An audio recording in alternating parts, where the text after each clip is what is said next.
when I called to complain, they're like, "Oh, it'll be there Saturday," and then Saturday I get an empty package. Oh wow.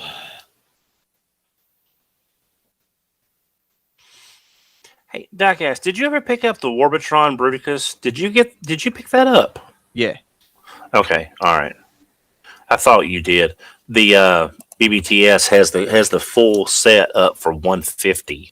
Yeah, which is crazy because I paid $100 for each of them, and I think. Well, yeah, Fierce Attack was about $160 on his own. Yeah, but I mean, I dynamics some of the limbs down to about like 20 or 30 less than that, so I don't have quite as much as you did. Is Warbitron, is that a subline that Takara's putting out? Should I be getting this?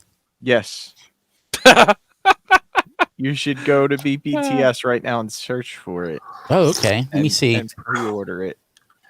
Okay, wait a minute. I am not watching Falcon and Winter Soldier. I don't really care. But okay, that does not look like the USA agent outfit. Well, as far as I know, they're not calling him US none agent. None of the movie outfits look like the comic outfits. Nope. Oh, I know, but I mean, I expect Iron Man. I know. It's just I expect if you want to have a USA agent, you kind of need to have his outfit kind of look more like that. He's not US agent yet. Oh, it says category third party. No, I'm not getting it. Made you look. Just hit the buy it now. So, which costume are you talking about, Don? It's on the front page of BBTS. It's the figure arts John Walker Captain America. Yeah, and it's just he's Captain America. Yeah, I know. It's just he's not U.S. agent yet. Yeah, it's just okay. I see it now. Again, not watching the show, I don't have the reference, but it's just. So what? So the end of that first episode where he's standing there at that angle, like, yeah, I'm confident in my heterosexuality, but he's a handsome dude, and they just completely botched that shot. He is the Goldie Hawn and Kurt Russell's son. He is dopey looking. Well, we all have different standards of beauty. Yeah, but like they completely made him look stupid in that shot. Okay. Although that may have been intentional. Maybe. I suspect. Well, with him not being U.S. agent, I can forgive the costume a bit more. It's just that name, and that's how I associate him is with that the red and black classic costume. Yeah, I had no idea I just had it, it was imprinted in my brain that he looked like the guy from Up. And then when I, realized who it was, like in the next episode, I'm like, I see. Yeah, I see why. I was like, yeah, that's funny. Well, that does explain why I saw someone on Twitter say, now that he's in the show, does that mean we're getting Avengers West? And I'm thinking, was he even in Avengers West? Yes. Yeah, as U.S. agent. Okay, all right, okay. Again, my knowledge of that time period is limited to other comics, because West Coast Avengers got disbanded, and that led into Force Works, and U.S. Agent was on the first Force Works roster. That's right. Force Works. I remember that was like divisive at the time when it came out. Like, yeah, and now people just mostly agree it wasn't good.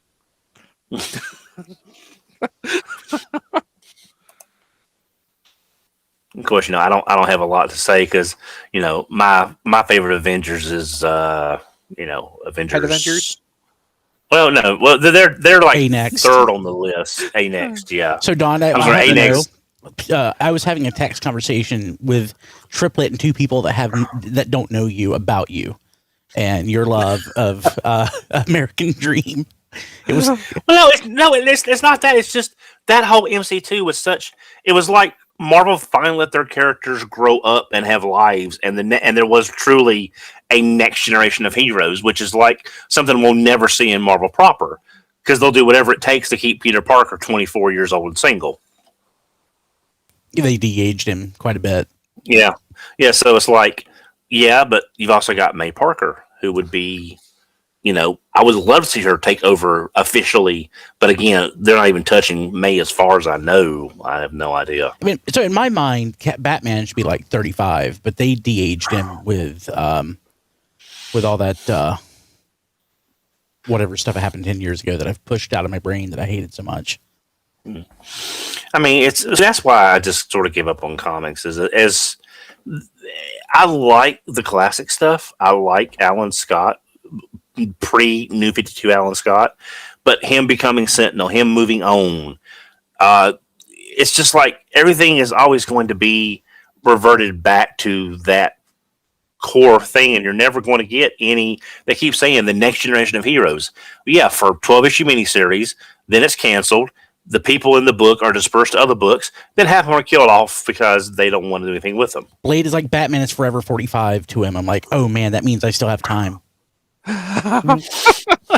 Yeah, it's just. I thought he was supposed to be Forever 35. Well, it's 35 is what how I have in my brain. I've just gotten too jaded for comics anymore because I'm just tired of seeing new characters, liking new characters. They'll promote the characters in comic books. Well, like for example, Avengers Academy, new characters, interesting storylines, great characterization. The book's canceled. They do nothing with them. Didn't they kill all those characters? Most of them, yeah. In Avengers Arena, cameos, small appearances, and then they're either forgotten about or killed off. So it's why get comic? You companies... will get a lot further liking comics done if you like writers and artists than you will liking characters and continuity. That's true. Well, see, but here's hey, the thing, real quick though, Don. I don't know what you're talking about. Comic companies are all about creating new trademarks. I mean, characters. Yeah, and then doing nothing with them. It's okay. Like, look at this. Okay, they're holding on to Circuit Breaker. They still own Circuit Breaker. Nobody gives a shit about Circuit Breaker. They don't even know that they own Circuit Breaker. Well, but they may not at this point. When was the last time she showed up? Exactly. But she has to come up ever many years to maintain that trademark. Right. They may not own her anymore. Exactly. But I'm just saying though, they create characters, they trademark them, and then they won't do anything with them. Or it's like when I was reading New Warriors, Fabian, I can never pronounce his last name. Fabian Cortez. No, the other Fabian. This season. Thank you, Brian. Towards the end of the character, towards the end of the first New Warriors run, there was a character called Time Slip, and she could inhabit her past or future selves for a limited period of time, like trade consciousness, which I thought was really interesting. But after New Warriors ended, I have no idea she's even showed up anywhere. And I don't understand how this is a problem. I just get tired of getting to like new characters, like from Avengers Academy, just like Captain America and Batman and stuff like that. You'll be okay. But that's just it. I don't want to like those characters. Those are not characters that I like. Then you're in the wrong hobby. Yeah, I just like Kim Possible. No, okay. Here's the thing. It's okay, a Brian. Good show. Okay, all right, Brian. When you were reading Spider-Man, yeah, and he used the 4 costumes that went on to be Slingers. Didn't you read the Slingers miniseries? I read the Slingers miniseries, but I read it outside of the context of Spider-Man. I read it like a couple years after it came out. Right, but I mean, didn't you like the miniseries? Didn't you like those characters? Yeah, as they were apart from being. I like the story. I can go back and read it as the story. And right, it was nice at the time, and it was a good memory that I have, but I don't care about the characters. And that goes back to what Rob's point is, like it for the writers and their work, the artists and their work, not so much for focus on the characters being developed over time, because they won't ever be developed over unless time. The character is serialized and you see them every month where there's some continuity between who's writing it. I mean, the character is literally just a placeholder for something. I mean, right. But it's just a constant cycle of creation, promotion, existence, fading, forgotten. And there's never nothing ever progresses in like the Marvel universe. How often has a character popped back up? Years after they've been away, and you're like, well, this isn't how the character was before. It's exactly right, because the character doesn't exist. It's literally just something they wanted for a comic story. Well, they needed to reuse the trademark. Yeah, it's like when Mark Millar. Okay, he killed Hornet supposedly from the Slingers, in a random Wolverine comic when Wolverine went berserk for the upteenth million time. But it didn't that look. Wolverine story was actually good, believe it or not. Yeah, but it's Wolverine. I don't care. But I don't care. I don't care either. His Wolverine stuff is actually really good. I'm not a huge Mark Miller fan, but I will give his Wolverine run credit. It's excellent.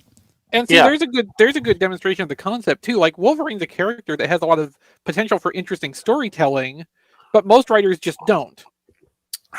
Yeah, it's just, and that's the thing. There is not continuity of character. There's just interpretations of broad outline of what the character model is, and you're just kind of gonna bounce around that. That's why there's not going to be continuous development, even in serialized books. There's not going to really be, because every time somebody new comes on to the project, it's all going to get wound back anyway. I mean, sometimes you'll have years of stuff like Dan Slott on Spider-Man, which is incredibly long, but like good run of something might last 2 years. That's 2 years that you can invest in something. And if the next writer comes along, they suck. It's just, forget it. Right. You need to appreciate it in that context of, I love this chunk of this title.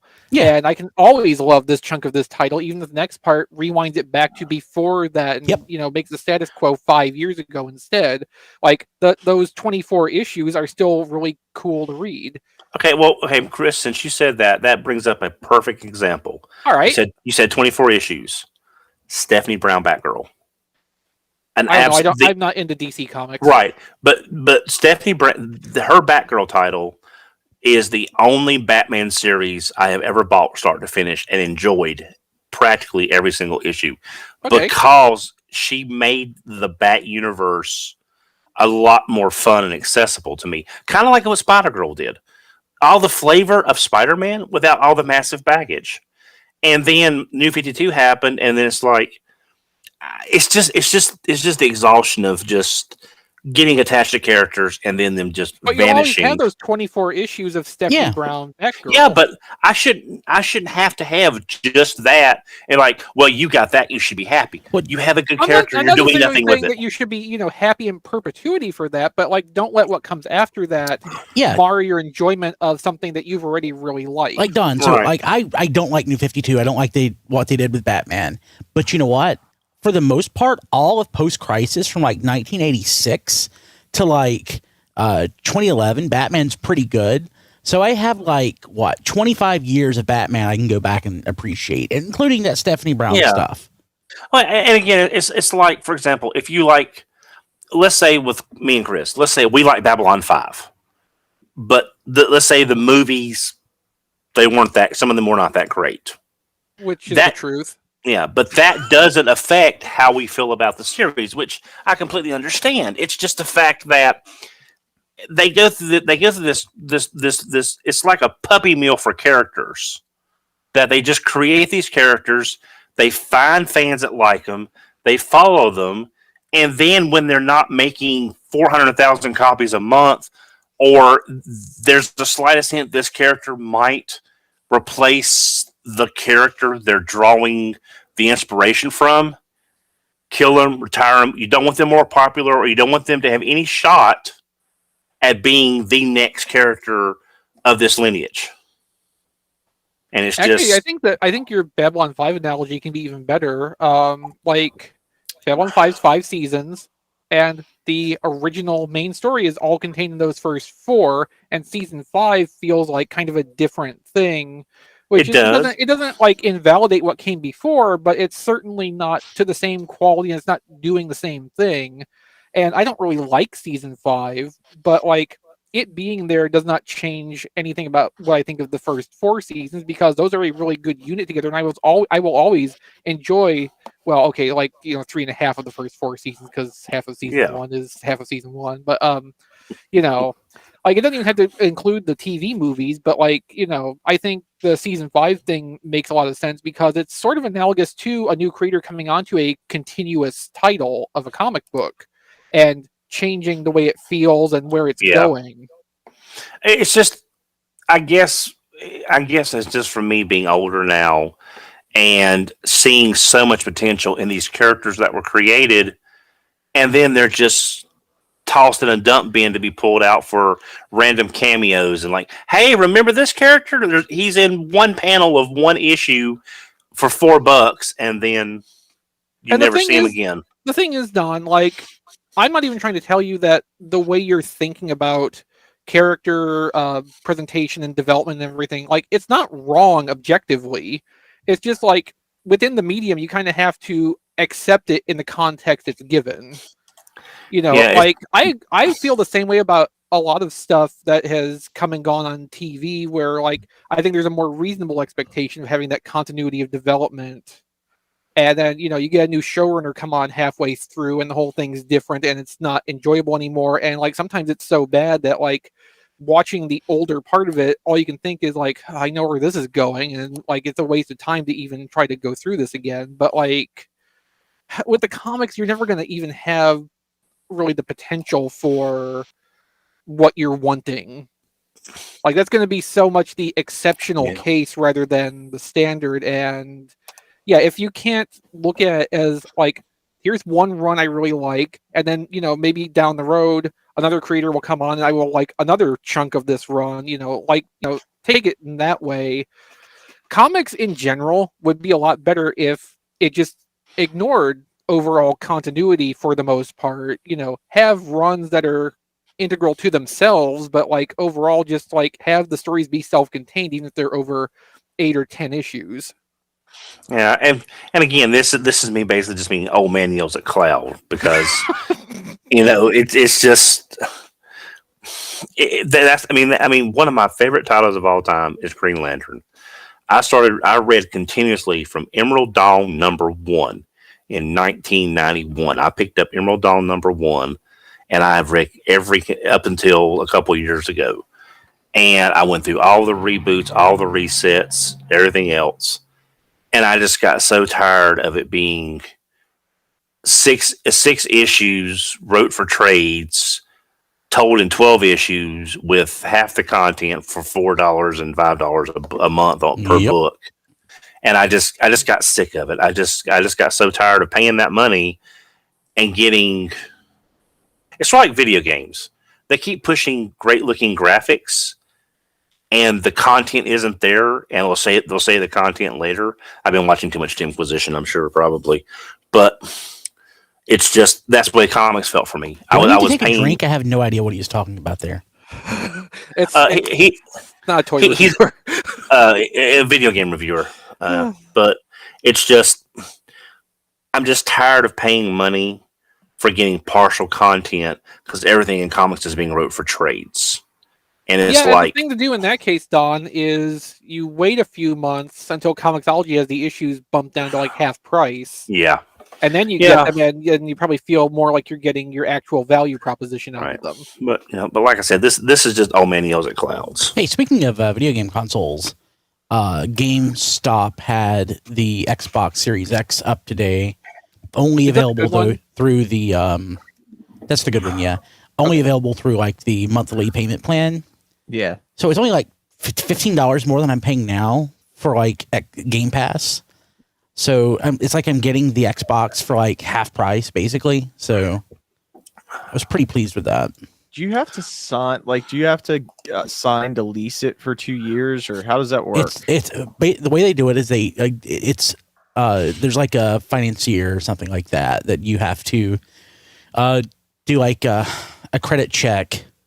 Then they you pay them the cost, and then I guess Microsoft or GameStop get the money up front.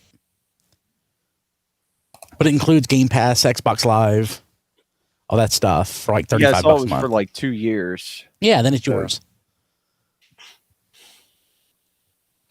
Yeah, it's a stupid good deal.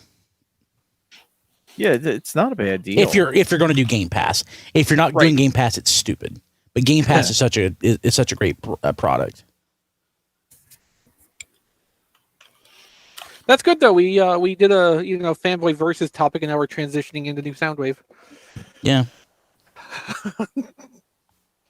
There's like only a couple games I actually want for the Xbox, but I do want to have NBA Live 2K21 that looks kind of like a real basketball game.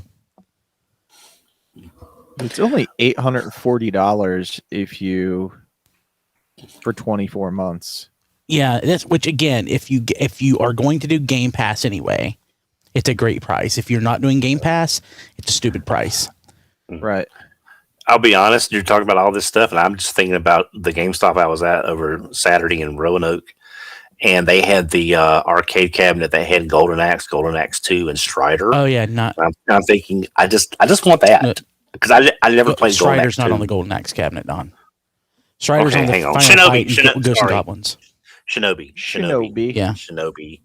But I mean, I never played Golden Axe 2. One, love Golden Axe 2 is good, isn't it? I've never played it. I didn't know it even existed until a couple of years ago. I never saw it in the arcades back in the day. Yeah, Golden Axe isn't bad. It's Golden Axe 3 that sucks, isn't it? I think. Golden Axe 2, I think. Yeah, that's There's the one that 3? actually came out here for the Genesis, and Golden Axe 3 was never released in the US because it was bad. I didn't. Okay, was it 4? Was it 4 then? That was for the Saturn. I think it was under a different name, something like Golden Axe the Duel or something like that. But yeah, that's the one I was thinking of. That was really crap. I didn't even know there was a third and a fourth one. Wow. There may not be a fourth one, Don. It may just be a third one. Okay. But I mean, it's like, for some reason, whenever I think of Golden Axe, I think of Altered Beast, like You think that of kind Beast of a lot. Well, I mean, it's fun. It's a fun game. It is. It's a fun game. It is. It should. I mean, it even made sense at the time as a pack-in game for like 5 minutes. But yeah, see, that's everyone talks about all these consoles and stuff. It's like that doesn't. Revenge of the Death Adder is what Captain Rufus said is like the fourth Golden Axe game. Okay. And Nested too. Blackadder goes forth. What? Yes. I was looking over, one of those. It's one of those multi-unit things that you can get like at Target. I think it's at Target, and it's got like Comic Zone on it, and I loved Comic Zone for the I Sega. can absolutely believe that you loved Comic Zone. That is the most frustrating game. You can get up to about the third level, and then you can't get any further. I've beat it. I beat it when I had it from my. Well, I had the JVC XI. That was my Sega. You still have it. Yeah. If you ever want to sell it, let me know. Well, it's my Sega. And it's the only way I can play that and play Exo Squad, which is a terrible. God, I waited months for that cart to come out. That was a terrible game, based on Exo Squad, and they ruined the game. I might be conflating 2 or 3 different things, but I want to say the Exo Squad game might have been a rebuild of some other project that kind of got canceled or shelved in favor of turning it into Exo Squad. I wouldn't doubt that. As crappy as it was, but I feel like a lot of that kind of thing kind of went on in the early mid 90s, so I'm not entirely sure on that.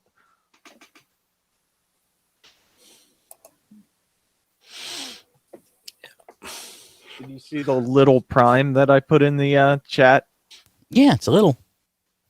It's one of those Dr. Wu's. Let's see. Dr. Wu's doing the really tiny little figures. Wow, that's little. Well, I believe, yeah, Bobby reviewed these Galvatron and the Soundwave, and they look pretty nice. Oh, there's a Beachcomber behind it too, isn't there? Yeah. Yep. That's I even have smaller. their Galvatron and their Soundwave. They're pretty cool. Yeah. I'm thinking about getting their version of Beast Box and Squawk Talk. I have those on pre-order. I'm just waiting for Big Bad Toy Store to ever receive them. Apparently, they have started to become available in Asia, so probably won't be too much longer. Yeah. Well, I'm looking. Yeah, there's a couple things over at Chosen Prime I want to get because they're already in stock, and I've got a little bit of money over there. Where do you get those? TF Safari? Taobao. TF Safari? You're getting your stuff again? Yeah, I'm getting shipments again. It takes a long time. Like this took like a month and a half. Yeah, but I'm looking at some stuff over at Chosen Prime. I just need something to give me like an extra $10 to get the free shipping, and because shipping it as it is right now is like $15, so it's like I can add something for a couple of bucks more, and I'll wind up. Yeah, that's an issue with the Chosen Prime. Like if you're on this side of the country, the lowest rate postage is pretty expensive. Yeah. So, but I'm looking at picking up a few things. I'm probably going to add that to throw me over the threshold because I can do that, use the reward money I've got, and still get the free shipping. And, I figure I'll put, since I don't think we're going to see a mainline release from them, I don't think. So that'd be good to put with my Netflix Soundwave to have like some different cassettes to go with him versus the standard ones. Well, they look pretty good. They look like Siege microcassettes. Yeah. I was actually gonna try and grab a cassette to see if I have any around here to do like a comparison. I assume you're gonna grab a Soundwave also to try to shove them in. Yeah, I can. We've got like 3 minutes of pre-show left, so you've got time to get up and go pick something up. Yeah, the problem is I don't know where it is. You've got 3 minutes to go dive into the pile. Yeah. So this Sega wiki is saying that the XI was a partnership with Sega. I've never heard it that way. The way I understand it was the 68,000 and everything that it's based on was all off the shelf parts, so they could just, they just made it. I don't see any Sega branding on this thing at all. I mean, that's entirely plausible because that's how EA was able to make Sega cartridges early on. They built their own hardware to develop with. Yeah.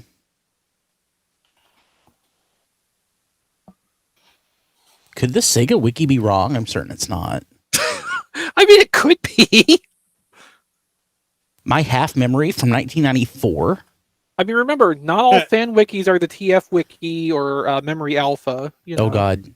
I mean, I love the TF wiki, but like I live in Memory Alpha. That's the one I visit the most. Well, that's because like you've internalized all the Transformers knowledge already. Yeah. There's way too much for anybody, including Monzo, to know.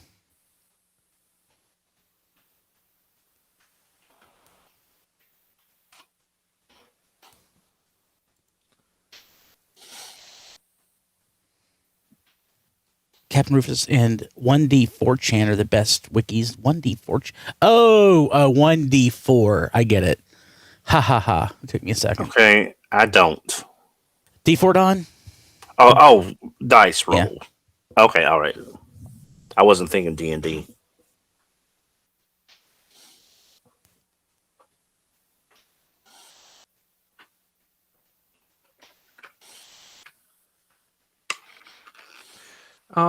So Don in the chat, in the Discord chat, said he dropped IDW before All Hail Megatron. That's like not the worst choice to make. The move to All Hail Megatron was not popular at the time, and it was not followed up on stuff that's looked back on fondly for the most part. Yeah. Well, it's just I was like, again, Furman.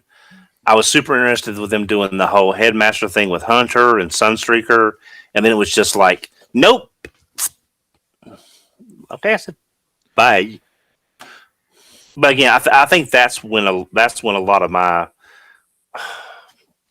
irritation with comics started. It was like, and then it just got progressively worse as I got older. Because I'm a grouchy SOB. I was gonna say that happens with everything when you get older. Yep. Yeah. And that is all the coffee. That is all I can have now because I have a fasting lab in the morning, so I can have nothing else the rest of the night but water. Oh, Don's gonna be really irritable. How can you tell? A and ends in Y. Hey, Rob, did that code help you any from the Burning Gundam? Yeah. Got me a few recycle tickets, which will help me get things as they get added to the store. So, yeah, Good. Definitely handy. Cool. Handy. I see what you did there with the. I see what you did there. Okay. Hey, don't. Burning Gundam with the hand. Yes. not everything's a pun, Don. So It Don, isn't Don. the pun center of Don's brain. This makes perfect sense. The pun center of Don's brain is overactive, which helps him create puns on the fly, but he also sees puns everywhere. Yeah. Did Matt call out for tonight? Yep. Or, He's not. Yeah, Matt's not going to be here. He's tired. He's sleeping. Are we good to go? I think so. Sure. Let me stop this recording. Stop. Have to notify you guys I'm recording. At least we don't have to thank Skype anymore. Oh, thank God. Yeah. And I'm actually paying for this Google account. So Google, I'm thanking Google with money.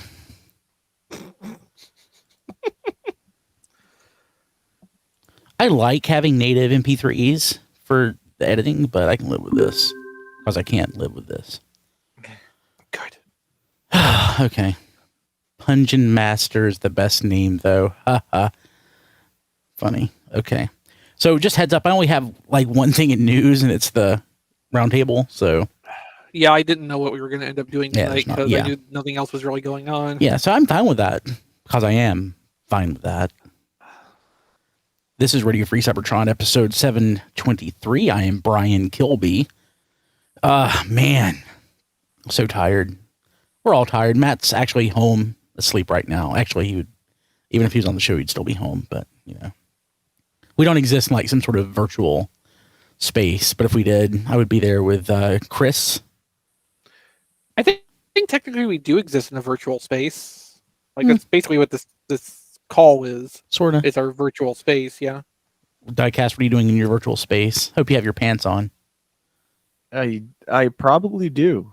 Well, as long as the camera stays where it is and diecast doesn't stand up, I don't think we need to care. That's true. Would a virtual doppelganger of me have more energy? I suppose it depends on the mechanism by which that doppelganger is created. Yeah, that's true. Rob? Hello. Don? He's all out of caffeine. Well, if Diecast gets a doppelganger, he'll be our Harry Kim. Yeah. That was Don. There are other I mean, I characters. get that reference. I get it, but like if you're gonna have like a doppelganger reference from Star Trek, why not Riker? Or Evil Kirk.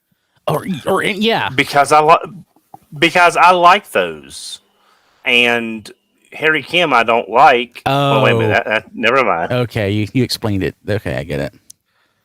Does anybody Word truly for like Don. Harry Kim though? I mostly just feel sorry for him. Yeah. Words hurt, Don. Hey, I do have to say this. And I'll move on to John after I say this. Somebody pointed this out on Twitter, and I don't remember who it was.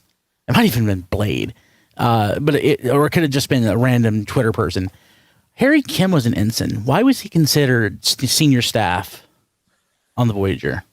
Because he was bridge crew. Wesley wasn't invited to like senior staff meetings. Most of the time, no. Wesley was also badly written. Realistically, and I use that term very loosely, like for the job role Harry had on Voyager, he should have been a lieutenant from the start. That makes sense. At I would agree with least that. like a lieutenant junior grade. Yeah, I would agree with that. That makes sense. Yeah. And John DeLuna. John, are you here? Oh yeah, I'm chatting it up with our chat. Hey, Hello. John, I want to mention real quick the thing that you posted to Twitter a couple days ago. Okay. The press kit. Are you getting that? Yeah. What about it? Are you picking it up? The $800 Transformers the movie incomplete press kit. No. Yeah. Did you Oh, it's see I put incomplete? in an offer for you? Yeah, I did see that. Did he put? Yeah. Did you put in an offer? And Yeah. I did offer to use my PayPal credit to try to get it for John if you really wanted it. So I did You did. offer to. I'll say again on the record, Don is top 5 nicest humans walking the face of the earth because he sincerely crafted some plan to finance this if I wanted it. So I appreciate that, but I was just having fun on Twitter. That thing's a buy. That thing's a buy it now, right? Yeah. So I have something stupid up right now that I am seriously interested in, but the cost has gone astronomical. And I don't know what that means for me over the auction's running like another 9 days. And I actually know the other person who is interested in it. So So are you saying you're in a bidding war? it's a friendly bidding war. Okay. Hey, speaking of, I can say this now that the auction's over, and it went for surprisingly little. But I did bid on it, but I didn't fight for it. Up on eBay this week was like the original sketched art for Tigerhawks box art, Oh, how much did it go for? like a little over $100, and it's his art. Yeah. That's completely reasonable. Oh, that's a steal. Somebody got it for a steal. As I recall, Tiger Hawk's box art was not that great, but like it's more about the thing that it is more than the content. Yeah, for sure. So okay, so John, you said you were in the chat, tfradio.net/discord. Yeah. You don't even have to install anything. You can go straight to your browser. You're talking about something I actually kind of wanted to talk about. You said we talked about. I was planning out a general toy podcast, and in a way, this has kind of become a general toy podcast where we mostly talk about Transformers. You said I'm going to bleep this out. If I had a general toy podcast, I would definitely have this discussion this week. Is G.I. Joe classified a failure? Short answer, yes. The real answer, it depends on what Hasbro wanted out of the line, but it's a fun discussion. What the blank is this line? So there's a Major Blood up on eBay right now. It's Target exclusive.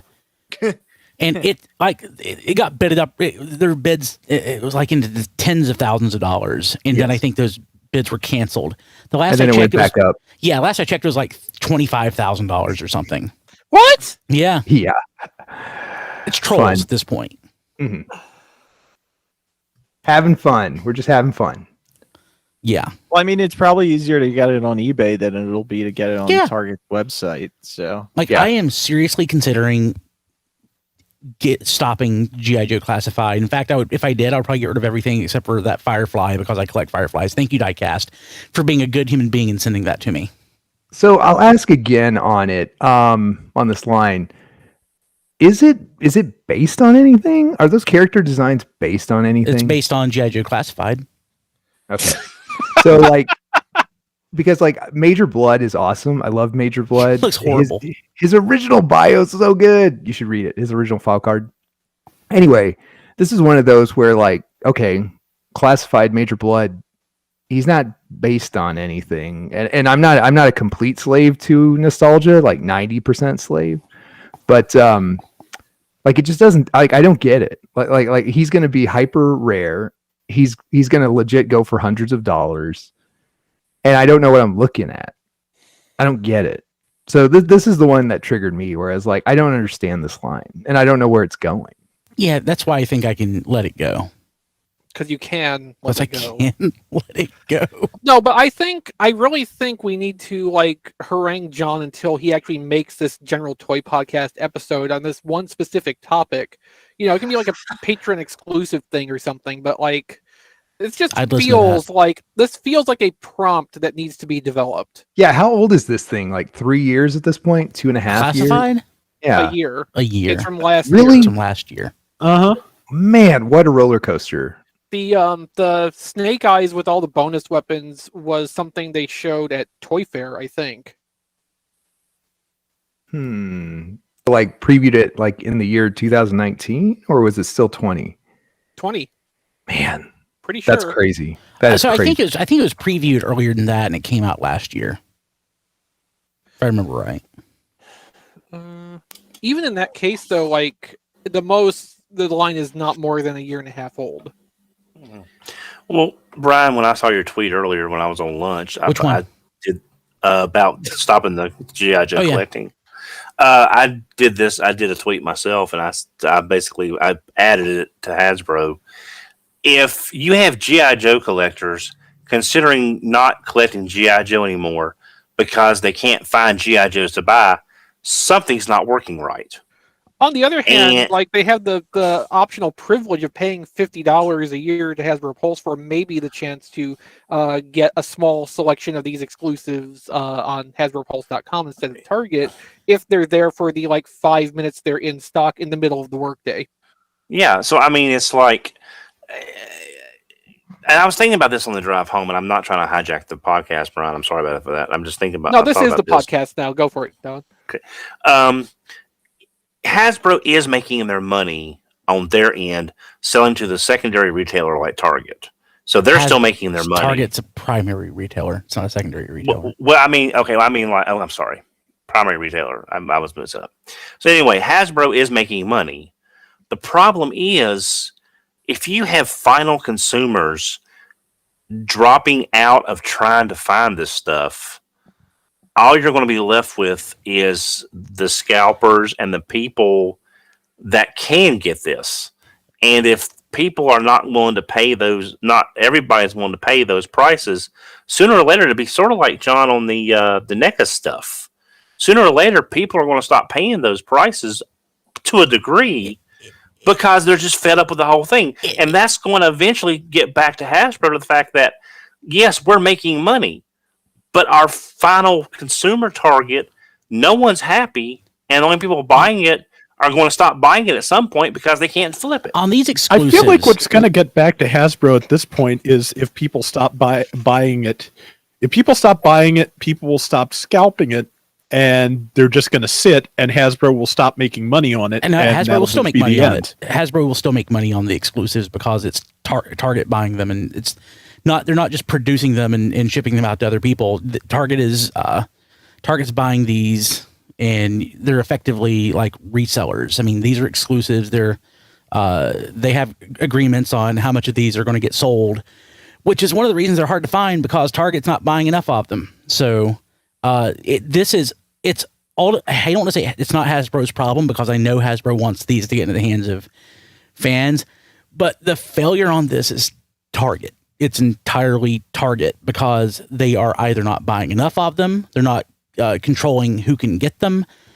Basically, Hasbro is kind of over a barrel. Retailers are kind of over a barrel, and manufacturers are over a barrel, and with retailers because retailers can easily say, "I'm just not going to sell your product," and we see product all the time disappear from store shelves just because retailers don't carry it anymore. And Hasbro doesn't want that to happen, so they have to appease Target by giving Target some exclusives. And Target only has to buy so many of them per the agreement, and Hasbro can't sell them anywhere else. So we're kind of SOL. Well, I've said it before and I say it again. It should not be this hard to give people money for plastic toys. It shouldn't be. It sucks. No, and we agree with you, Don, but like Brian says, that's entirely on Target.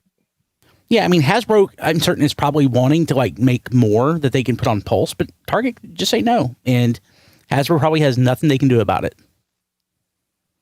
Yeah, the most we can hope for is like the situation with the Earthrise Seeker 2-pack, the Skywarp and Thundercracker, where that's up for pre-order at select online retailers now for an additional production run. So the Target exclusivity on that is over with, and hopefully the G.I. Joe Cobra Island stuff will have the same thing happen to it. It will have a contractual period that ends, and then Hasbro can reissue that if somebody wants to take those on, like Entertainment Earth, Big Bad Toy Store, etc.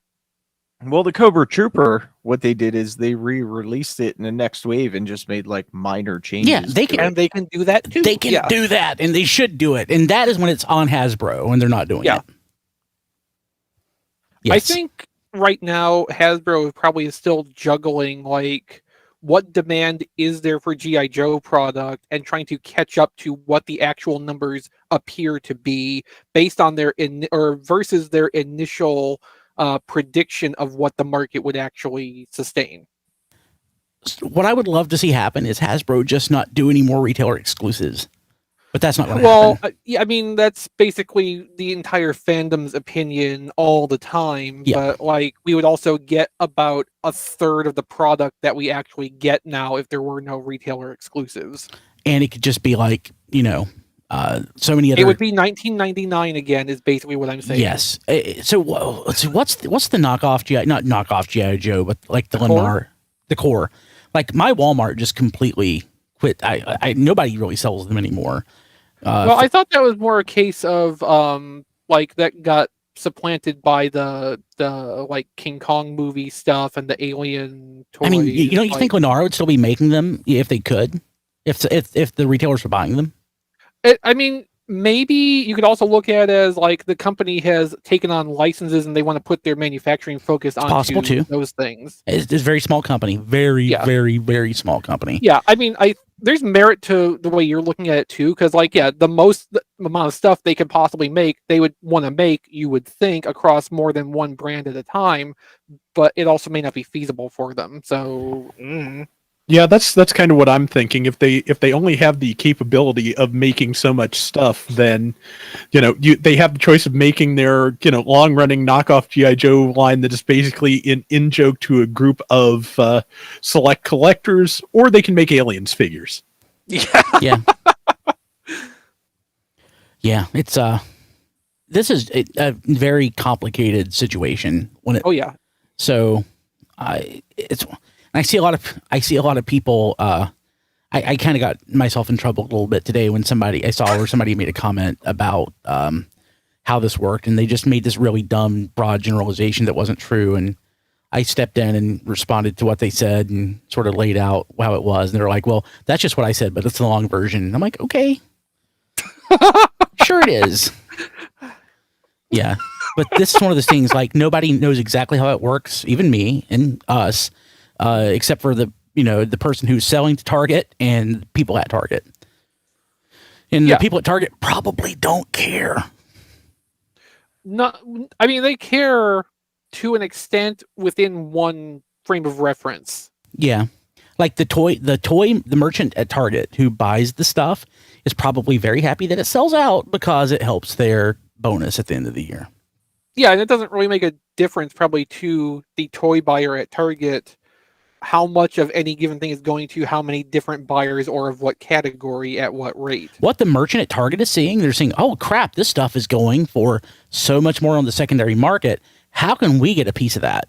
That's what they're thinking. So, yeah, this sucks. It does. Sucks. Why are we getting a General Blood or whatever his name is before a Serpentor? I want my 6 inches of Serpentor. I would say Major Blood is a character that more Joe purists would rather have than Serpentor. That sounds about right. Yeah, Major Blood was kind of he was like a fan favorite. Yeah, he was like a fan favorite long before Serpentor. And I'm not sure really how popular Serpentor ever was overall. It's not a name you see a lot of people like clamoring for. It's like, where's my next Globulus? Yeah. I mean, like Serpentor was, I don't think Serpentor is actually popular at all. They wouldn't have killed him off and not bring him back.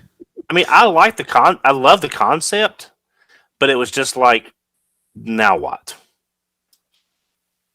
So, like, it may just be me. I have not seen a G.I. Joe classified figure on any store shelf in like 6 to 8 months. My Walmart had one yesterday. And as I think about what it really reminds me of is 2007 and 2008. First, when the first Transformers movie toys came out and sold through basically everywhere as soon as the movie came out in theaters.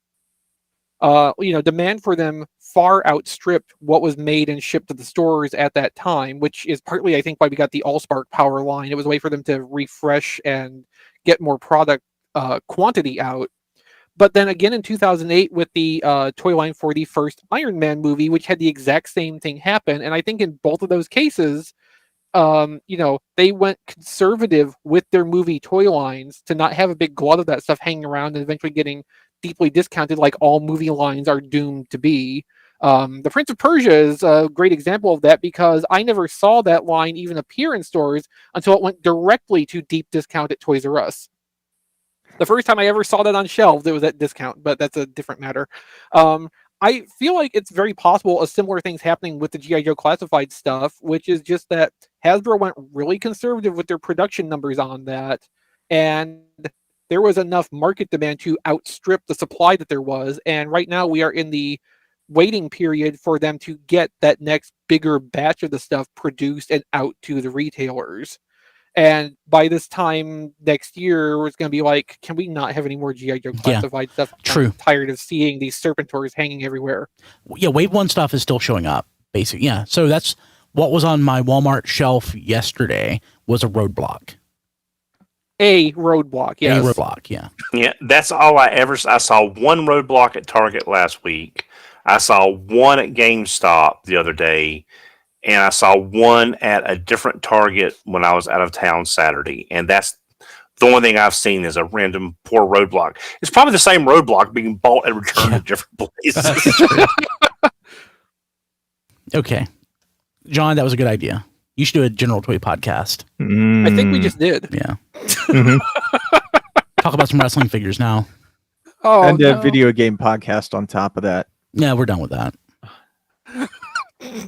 No, seriously though, like our niche is toys. We need to stay in our lane. Mm-hmm. Yeah, that's in doing a podcast now, full time for 11 years, 12 years, almost 12 years. Like what I've learned is we need to just stay in our lane. Like it's kind of like wrong. I'm just nostalgic for New Soundwave because like John did such a good job producing that show. Yeah, so overproduced. Yeah, you're right, Brian. Just look behind you and Diecast. Yeah, like with the bear studs behind me. Yes. Toys and home improvement. Yeah, I could do a home improvement. No, well, I couldn't do a home improvement podcast. Like I worked in that industry for 16 years and I know a lot about it, but compared to like the people who are like professionals in that space, like the actual home improvement space, I couldn't do it. I could be Wilson. You could. But Brian, the next time you want to do a toy show, a toy podcast, let's talk about the Masters of the Universe WWE figures. How hard they are to find. Yeah, they are. Well, hard to find new ones. Like I can still find older waves. Yeah, this is true. It's the same with the they're not Masters of the Universe classics. They're Origins. Yeah. Oh, apparently Castle Grayskull is showing up in stores now. Mm-hmm. Oh, it is. Yeah, but Walmart.com keeps delaying my order. Mine's been delayed now 3 times. Yeah, that's another thing I probably won't ever actually see. I haven't seen a Panther on shelves, for instance. I'm not collecting the line, but I do try to keep up on it because, like, Brian can't always find the stuff he's wanting. I just learned from Triplet that the Panther at Walmart is flocked. Yeah, I that's saw so that. weird. I didn't know that. I wound up with 2 Panthers. I had pre-ordered one from BBTS and forgot to cancel it, and I found one at Target. Of course, neither of those are flocked. Nope. Oh.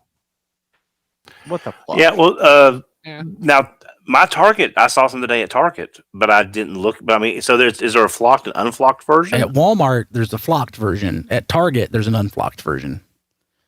And they're like $15 difference in price. Wow. Okay, because my Target has Panther, I didn't actually look at them to see what the difference was. It's plastic, just plastic. I'm just glad to have my my Mega Constructs flocked Panther. Oh yeah, Walmart has plenty of those. Yes, that's not really a problem to get those. They even restock those He-Man and Beastman 2-packs that nobody wanted in the first place. Oh, there's a million of those. What they are not restocking though are the little play sets with the Skeletor heads. I found one ever. Period. Oh, they have been restocking those occasionally here. Oh, good. I was doing diecast trick of just ordering it online if my Walmart was showing it, and every single time I do it, I get something. They just cancel them. Yeah, my local store probably just sees my name come through and they just cancel the order. Okay, hey, so new stuff. Chris, Anthony from TFU Info, and real quick, Anthony suggested diecast. Probably what's going to happen when your Unicrons come is it's just going to be 2 cookie monsters. That's just what they're going to send you because they're going to be out of Unicrons. It feels like they're going to get to the end of the list and they're going to be like, "Oh, we ran out. I'm sorry." Yep. Which I think my head will legitimately explode. Make sure to get that on video. Yeah, we need that on video. Yeah. Ben Yee, our buddy Phil Skyjammer, was also on the call, and some other folks. Talked to Hasbro last week and basically asked some questions. We've all talked to Hasbro enough to we know that sometimes you don't really get answers to the questions that you ask. So I think we're kind of limited on some of the interesting things that popped up. But Chris, you being on the call, what were some of the things that actually, who did you get to speak to? And what were some of the interesting things that you heard? So they had Lenny Panzica and Rand's son on the call with us.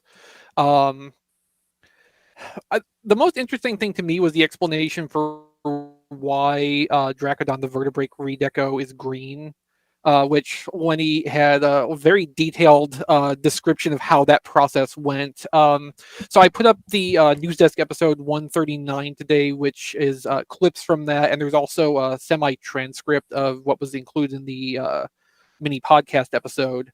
I would encourage people to go and check that out, but basically it comes down to an acidic dinosaur skeleton is extremely metal. Okay. It is, yeah. Let me look at my notes that I still have prepared here just to kind of figure out what's worth highlighting. So the reason that they decided to make the Titan for this year be the Arc was just a matter of like they feel like everything from Transformers ought to have a chance to transform, and there's never been a transforming Arc before. Nobody stepped in to correct them about Omega Supreme and animated. That's what I was thinking when I was listening to that. I was like, I guess they just mean G1. Yeah, I think they specifically meant in G1. We all know that, there was Omega Supreme and Paladin, just so his head doesn't explode. Like I'm acknowledging that's a thing, but I think they're talking about G1. So they wanted to work from that angle and develop the Arc into a transforming robot that way. They're really into seeing all the stuff that the fans are building out of like weaponizers and fossilizers, especially. They're really liking the fossilizer monsters from this year. Like apparently they're like pulling the stuff off of the social media accounts and websites when they see them and sharing them internally with each other. And they're just kind of like, yeah. Mark especially apparently is really a fan of what we're doing with that stuff. Which, I mean, that kind of showed too in the FanFest presentation where he pulled out his own monstrosity that he made with Wingfinger and the two other ones. So like he's really into all of this stuff that we're doing. That's cool. Mark, if you're listening, people love you. That's another thing too. It wasn't in one of the parts I included, but Rand did say that she reinforced the idea that they read the social media accounts, the message boards, and listen to the stuff we produce. Like they're paying attention to the stuff we're talking about with Transformers. Be it positive or negative, they value all that feedback so they can kind of please send me an art for free. So they can understand where we're at with this and what they need to consider going forward to kind of address some of the stuff we're talking about. Get this man in the middle here, a Headmaster RC. I think, we've seen in the past, I think, signs of this too, like how stickers finally went away after Power of the Prime when we wouldn't basically every single day shut up about how much we didn't like them. Yep. And like they're as far as the like weaponizer, modulator, fossilizer thing goes, like they are on board with having that persist past Kingdom if it makes sense to what they're trying to do to have that play pattern in. So I think basically they're just looking for any excuse to be able to keep doing stuff like that. I got my fingers crossed anyway because I think it's a lot of fun. You know what I would like to see that they're not going to do, but I would love to see them do it. Ideas like this that don't make sense in, whatever the next big generations line is, try to squeeze it into like a subline, like even into Authentics. Just something, make it, if you have to make it kind of basic, make it basic, but let that stuff live. Like I'd like to see like Titan Masters and Authentics somehow. That would be like, would double the price of the toys, so they're not going to do it, but that would be fun. No, I mean, and this is something I think we've talked about a few years ago too, like the Titan Master vehicle assortment, even if they just were doing like redecos of them and not even producing new molds, it'd be a perfect thing to just keep like recycling through places like Dollar General and Five Below. Oh yeah, I'd buy that. Not within Authentics itself as such, but the same way that we keep getting like the little Legion size Legends figures that keep popping up, the G1 style ones. The Titan Master vehicles could do the same thing. And more than anything else that came out of that trilogy at that price point, those were decently self-contained little toys. You had a little transforming vehicle and a rider for them. It was a pretty solid unit by itself, and it just so happens to be able to interact with bigger toys. Like, I kind of do wish those would come back even as redecos, just to have more to cycle in. Yeah. In the chat, Jacob's saying if they listen, ask them to make a Dilophosaurus transformer. Yes. I mean, like, I wouldn't rule that out because Lenny, is a self-professed dinosaur nut. He literally said so during the call when he was explaining the vertebrate. Hey, I remember which one that was. I'm glad. I'm like, that's my mental image. Yes, that's it. Great. I was right. Yeah, I would buy that. Absolutely. I think Phil had my favorite question. So Phil asked about how since last year, they've been doing a whole lot more online engagement stuff, which kind of takes the place of having Comic-Cons and everything. And basically, Phil's question was like, is that something you plan to keep doing going forward, even after we can start having in-person gatherings again and, shows and events? Since it's a great way to reach out to fans like Phil and some of the rest of us here, too, who can't always go to conventions and trade shows and whatnot. And so Rand answered that question, and while of course there's no specific details she could or was able to give, like it may not even have any kind of level of planning at this point, but like it's something that they've been thinking about too, and they want to kind of explore and try to keep doing that as much as they can, even after Comic-Cons and everything come back. So I think that's a really great angle to have taken, both in asking the question and with the attitude that Hasbro has on their part for this.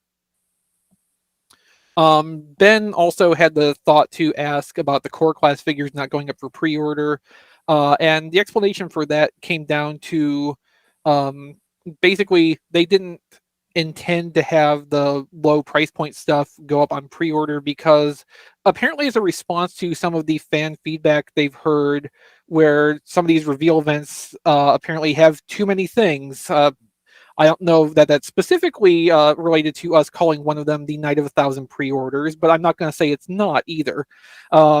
So they decided to put the focus on the more higher price stuff in effort to let fans try to plan ahead for that by placing the pre-orders and then be able to catch the lower end stuff like the core class later on.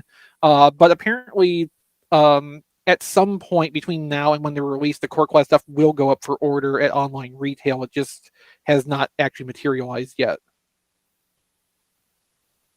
That's cool. Yeah.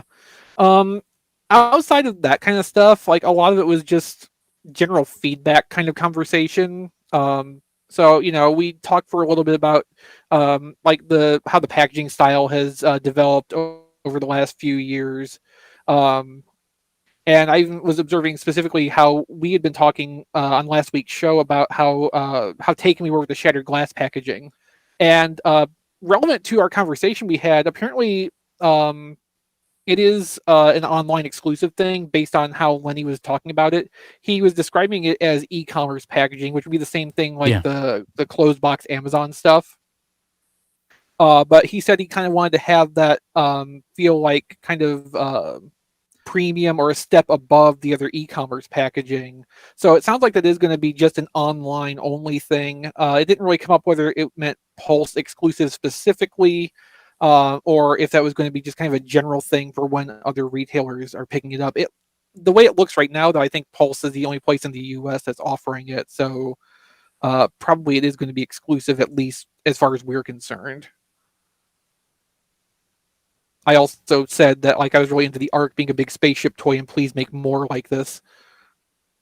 I want Transformers spaceship toys and ones that aren't, little like ornaments to put on Unicron, for instance. Yeah. Yeah, I mean, it was a lot of that kind of stuff because, like I keep saying, those of us that were on the call and, participating actively, we've been on this ride for a long time, and we kind of know, like, there's a very narrow lane that you can go down for asking questions and everything and actually getting real answers back out of. And, like, at the start of it, too, the go-between from the PR agency was advising us to kind of stay focused on the reveals from the Hasbro Pulse Fan Fest. So that also kind of limited our scope to where we could go with this. So, we did as much as we could, but it was mostly just kind of like having a little bit of relaxed conversation with them and throwing in a few questions where we could kind of maneuver something where we thought we would be able to get an answer back from it. Cool. And it sounds like it was a lot of fun. Yeah, I enjoyed the experience for sure. Great. I don't enjoy those experiences normally, so if next time they pop up, I'm kidding mostly. Yes, I guess I've signed up for this duty for life now. Sweet. Cool. Okay. That's not true. If you're listening to Hasbro, I really do enjoy that stuff. I'm just being silly. we're all very grateful for the opportunity to participate in those, and odds are me and Brian will actually have some kind of Star Trek Amok Time style brawl for the right to be on the next one. Ooh. If Hasbro's listening, also can you please ship my Unicron? Just one. Just one. What did you think of the album art for or the thumbnail for this week, Diecast? Oh, I said that's when I thought, I was like, man, if I was on Moonbase 2, I'd be in the clear because I would have got away so easy from Unicron. Like, he would have never caught me. So basically, I stole Ness's Unicron tracker FedEx thing where it has a little Unicron who's going to, traveling across the screen for when it'll be delivered. And I took out your package will be delivered by whatever date by the end of the day. And I put in never in the Optimus Prime before he dies, screaming never. Because Diecast is never getting his Unicron. So, Diecast, what do you think of that tweet I shared with you earlier today? Which one? The only thing I tweeted you today, Diecast. Oh. Yeah, what is this? I don't know what this is. Yeah, I'll get the link and put it in the Discord or something. Give me a minute. Well, I'm just looking it up now. Well, that's basically what I'm doing too, because I don't have the link to it offhand.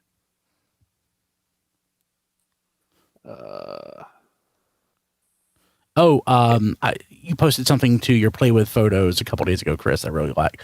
Huffer carrying Optimus. Yeah, I put the link to the tweet I was talking about in the internal chat, and I'm pasting it into our Discord now. Sent that to you. Oh, here we go. I did not see this. Oh. That's pretty funny. So it's Unicron on the toilet reading his manual. It's crazy. Yeah, no, I just like that.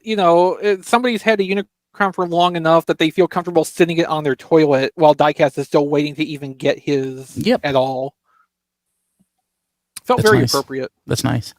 But yeah, I posted a few things on my photography Twitter account and the Instagram page too. Just because I kind of felt like playing around with lighting and whatnot. You should do like TikToks or something. Why? Because apparently people are blowing up on TikTok. Like, that seems like work though. Yeah.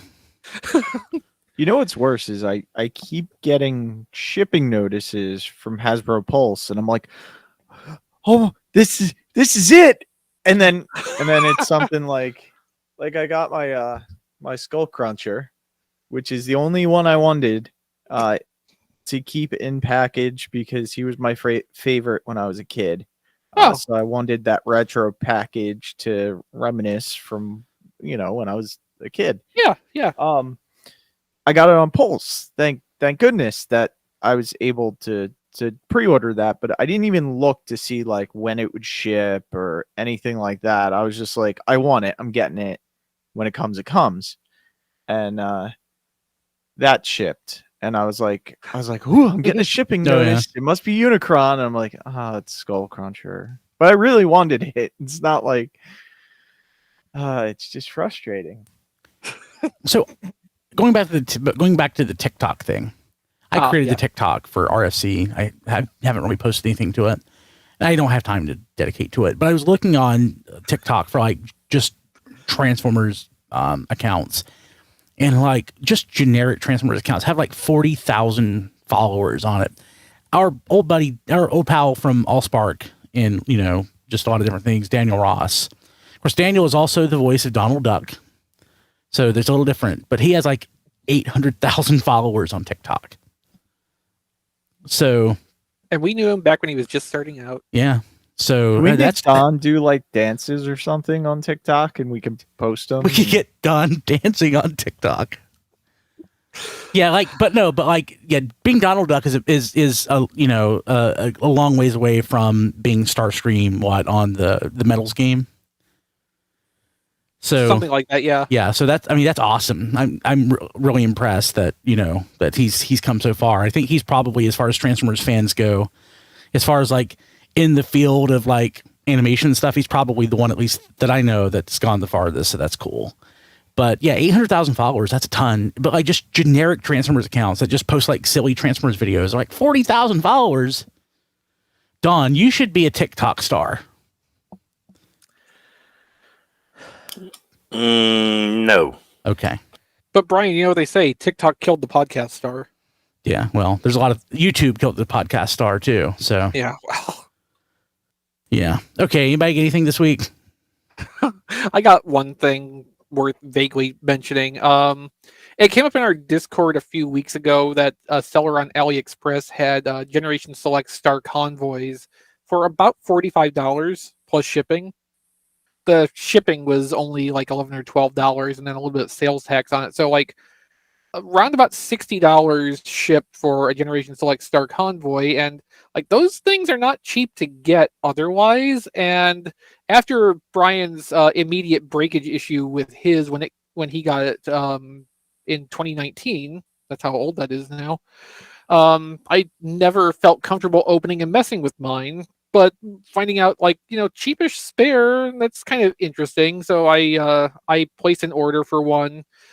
Now, normally with AliExpress, like the expectation should be like if you order something, you're going to get a knockoff. It's not going to be the genuine article because like they've got Figmas and Figuarts, Diaclone Reboot, Masterpieces, all of that stuff on there would be knockoffs. But I had never heard of a bootleg of these Generation Selects toys so far, so I figured like there's a good chance this might be the real deal. So I placed the order on April the 2nd, I think, and then proceeded to forget for about 2.5 weeks that I had done so.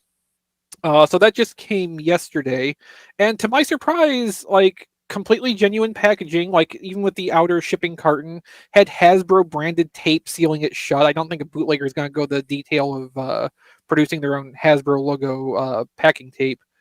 Although if they do, like, more points to them.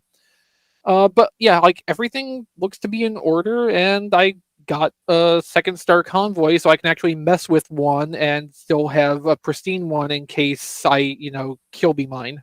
Yeah, that's awesome. I'm glad to hear that. I believe Rob also ordered one, but his postal experience is far inferior to mine. Sadly, it is true. A couple of our Discord people also, after I placed my order, decided to do their own. I don't think anybody else has received theirs quite yet, though. Did that price make it its way to eBay as well? I don't know. I didn't look. When I looked, I didn't see any. Yeah, I would suspect $70 is what I'm seeing it. Plus shipping or with shipping? Plus shipping. Yeah. Yeah, that's about what I saw. Yeah, just eBay being eBay, I wouldn't really expect the AliExpress kind of pricing to propagate over there just because it's a completely different kind of market. Also, it's pulling up original Star Convoy stuff when I'm doing my search. The price on that is all over the place. Of course, most of these aren't going to sell. A reissue for $500, no thanks. I was talking with a couple of our people in Discord about Super Megatron yesterday also because like from primary sellers, especially domestic, that's kind of become unavailable too, and on eBay that's also sort of expensive. Unfortunately, there's not really a deal on that on AliExpress at this point. Yeah, I wish I hadn't sold mine then. I sold it for like retail. Yeah, Super Megatron still on AliExpress is about $100 with shipping, which is not really much better than you'd get in the eBay sale. Yeah, if you did a little shopping. But it's a real shame because like Super Megatron probably is my one most favorite thing that came out last year. I don't even know where mine is. I need to dig it out. I keep mine right here next to me. You can't see because I'm not on camera this week because I don't have anything to actually show off. But yeah, Super Megatron is never very far away. Cool. Diecast. Oh, go ahead. Oh, I was just gonna say that'll do it for me. I started just as you were transitioning over to Diecast. Cool. Diecast. I got the retro skull cruncher, I guess you could say. Shipped really fast. It was not my Unicron, unfortunately, but I still like it. I got the Dr. Wu little Chris will help me out with the name on this guy. Slam Dance? No, it's That's the other guy. Squawk Talk and Beast Box. yeah, Yeah. Squawk Talk. Yeah. I like it. I like these little Doctor Wu guys that have been coming out recently. And they're not that expensive. They're like $20 or something like that. Yeah, I think Big Bad Toy Store had that set up for pre-order for like 25. And then the other thing I got, thanks to the Target sale, is I got another Expanse. Oh, I ordered one of those too. Half price. Yeah. I can open the new one. Yeah, that's what. So I'll open one. This one's actually the one I just received today. The box is in better condition than the first one, so I'll eventually open that. So I'll have one in the box and one open, just because It's not really worth opening. Oh, well, I'll have two that are in a beautiful box. Yeah.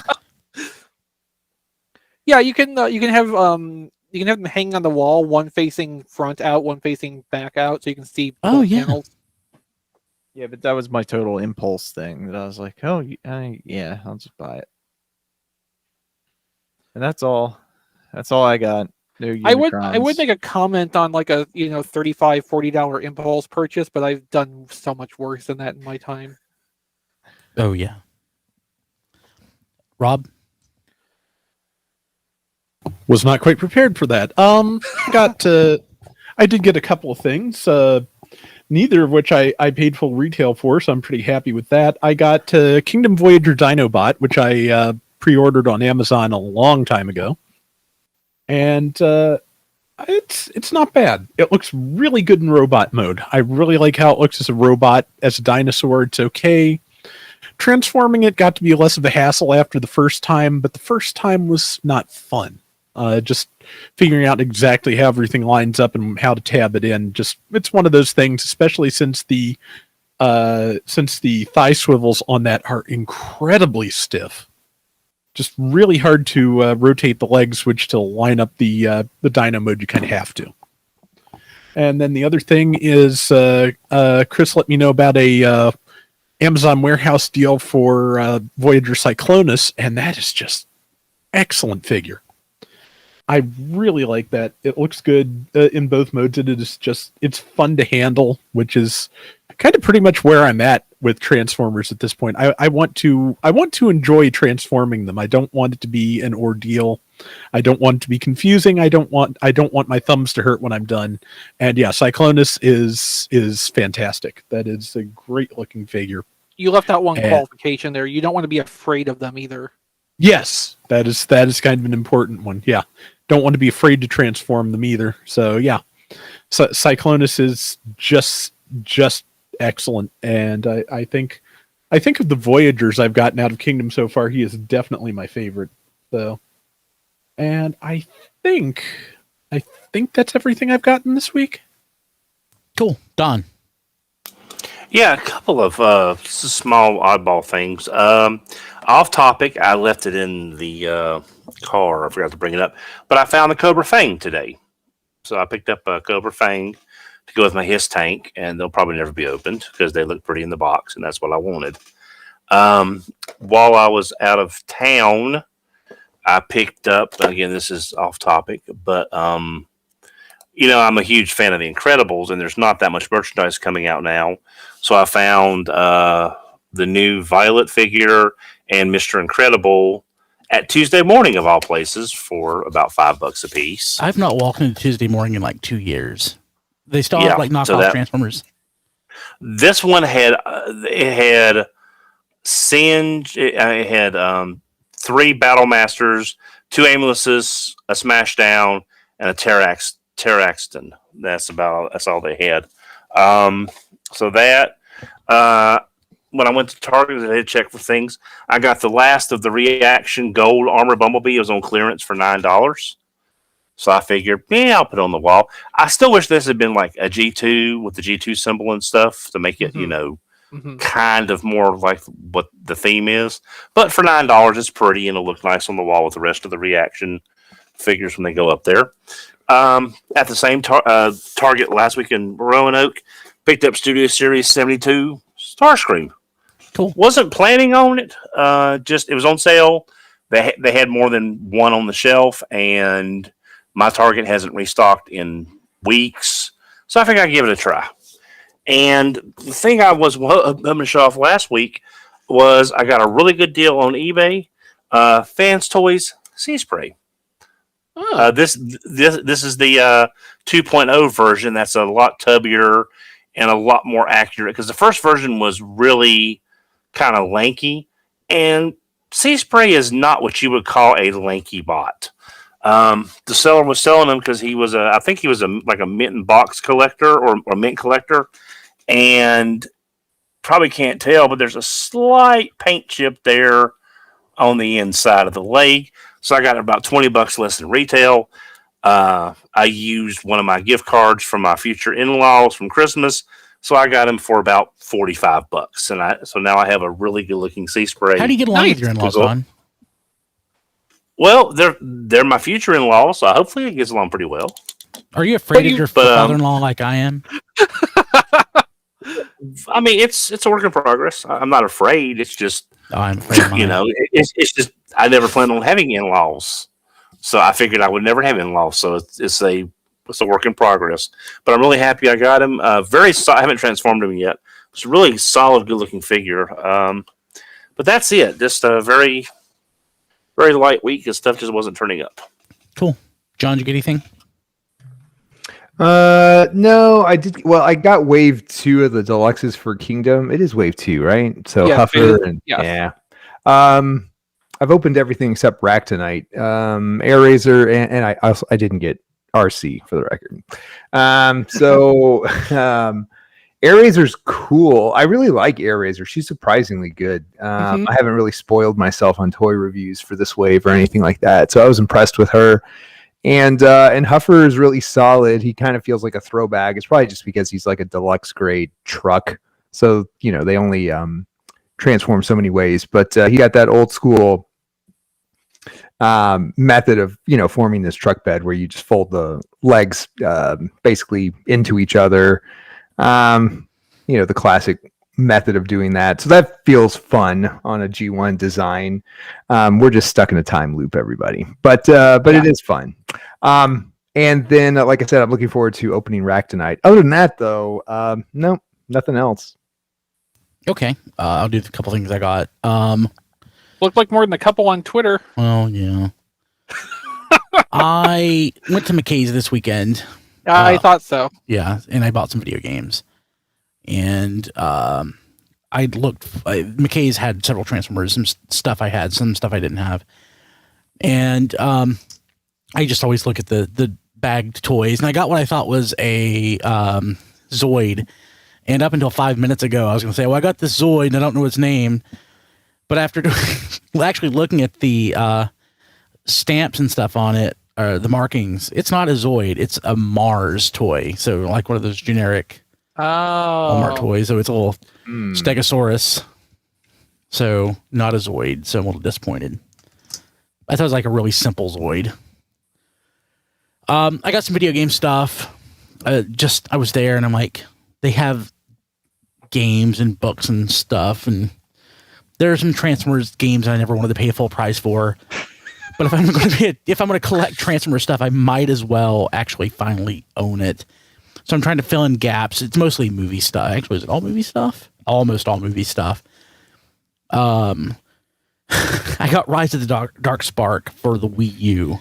Oh yeah. I have it for the 360. It's the only review copy that I've ever been comped ever.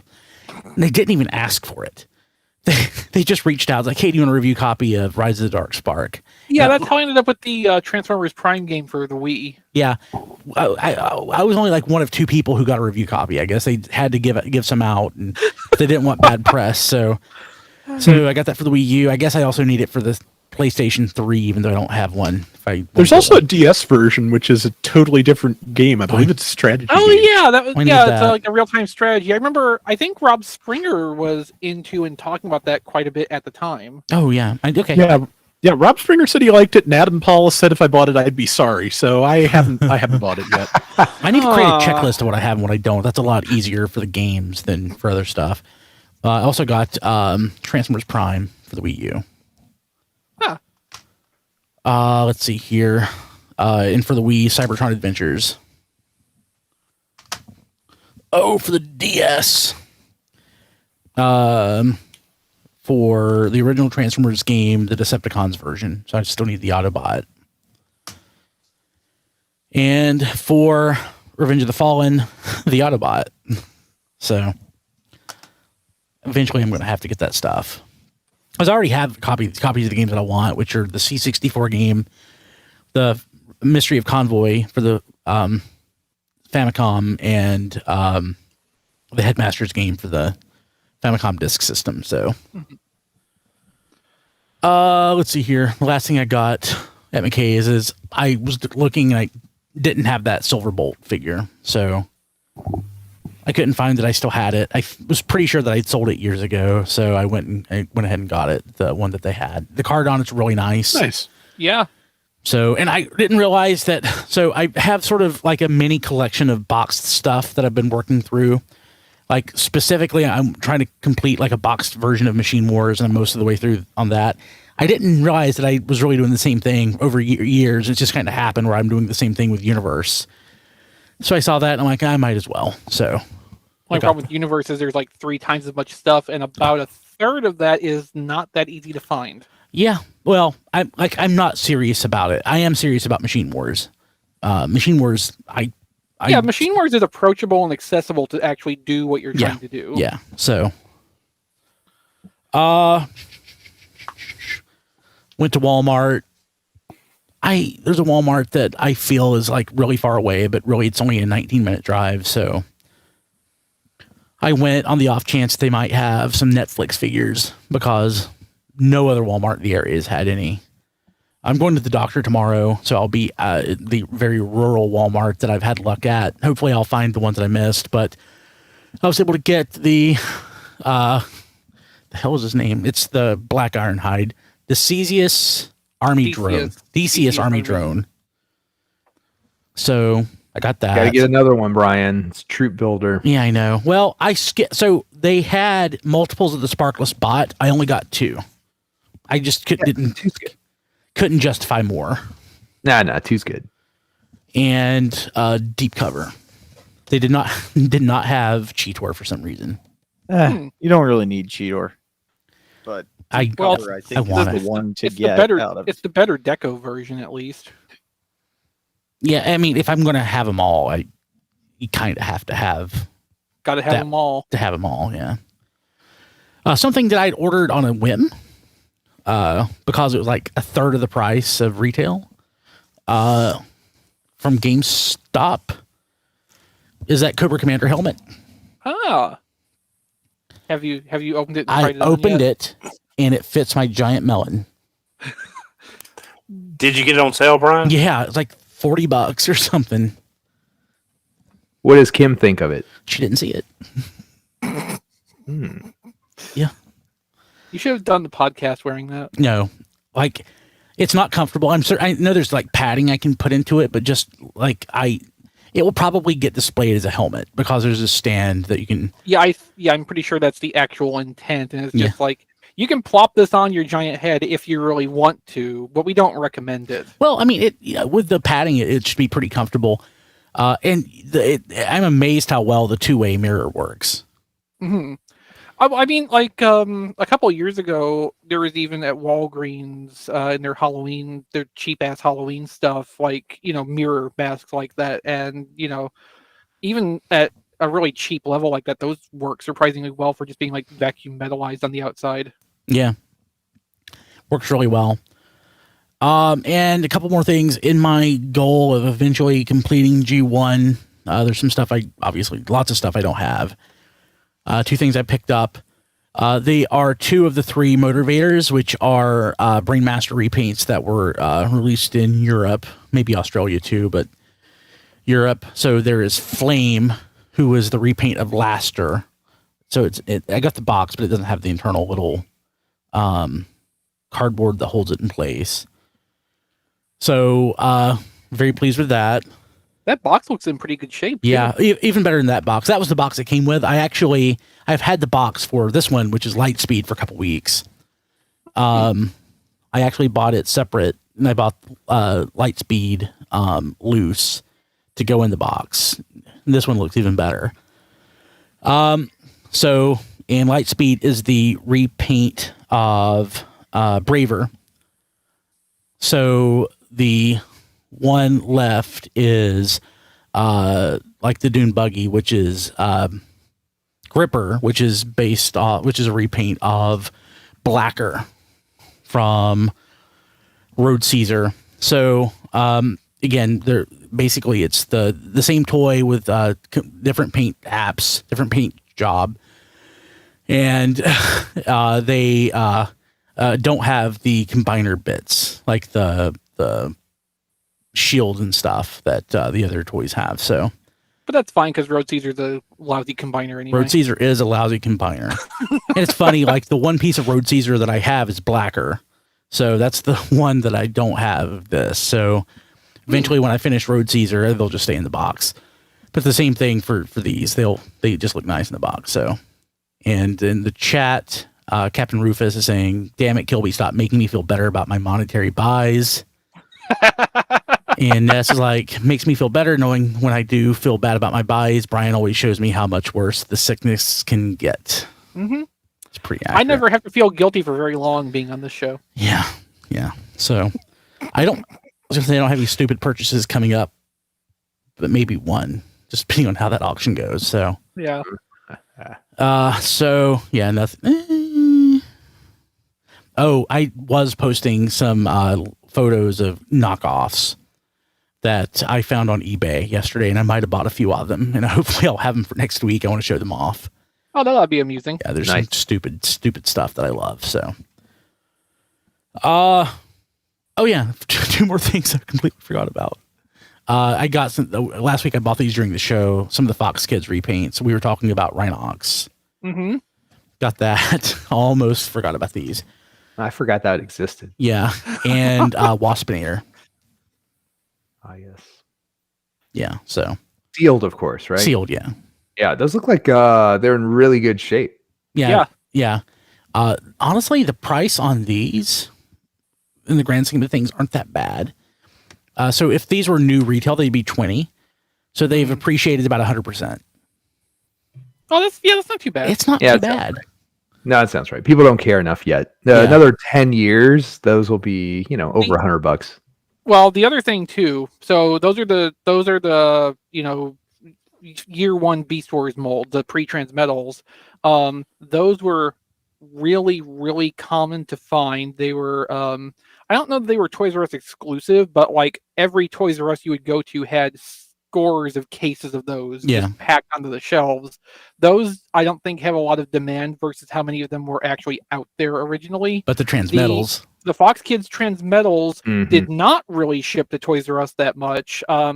All the ones I ever saw were at Targets in very small quantities. Those are harder to get. Actually, I take that back. I saw a Fox Kids Transmetal Waspinator at a Toys R Us once. I thought they were also at Walmart. Am I imagining that?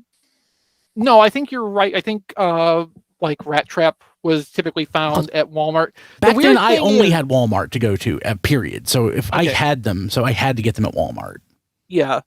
It seemed like it varied in a weird way, like which figures you would find at what store. Because like I never saw the Transmetal Waspinator anywhere except for that one Toys R Us I saw it at the one time.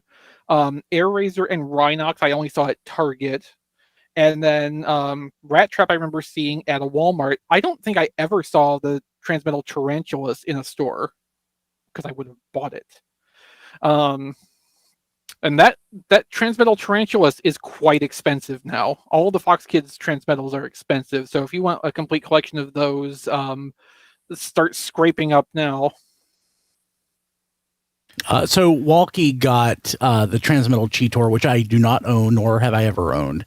Oh, I own that one. Yeah. I love it. It's he called it Profit Director Cheetor because it looks like the Pimp Daddy Destro. Mm-hmm. So I have to have it now. That one might not be so difficult or expensive to get, because I think that was one of the more common assortments. Like all the Fox Kids Transmetals, as far as I can tell, did not come out at the same time. I think they came out in like staggered pairs.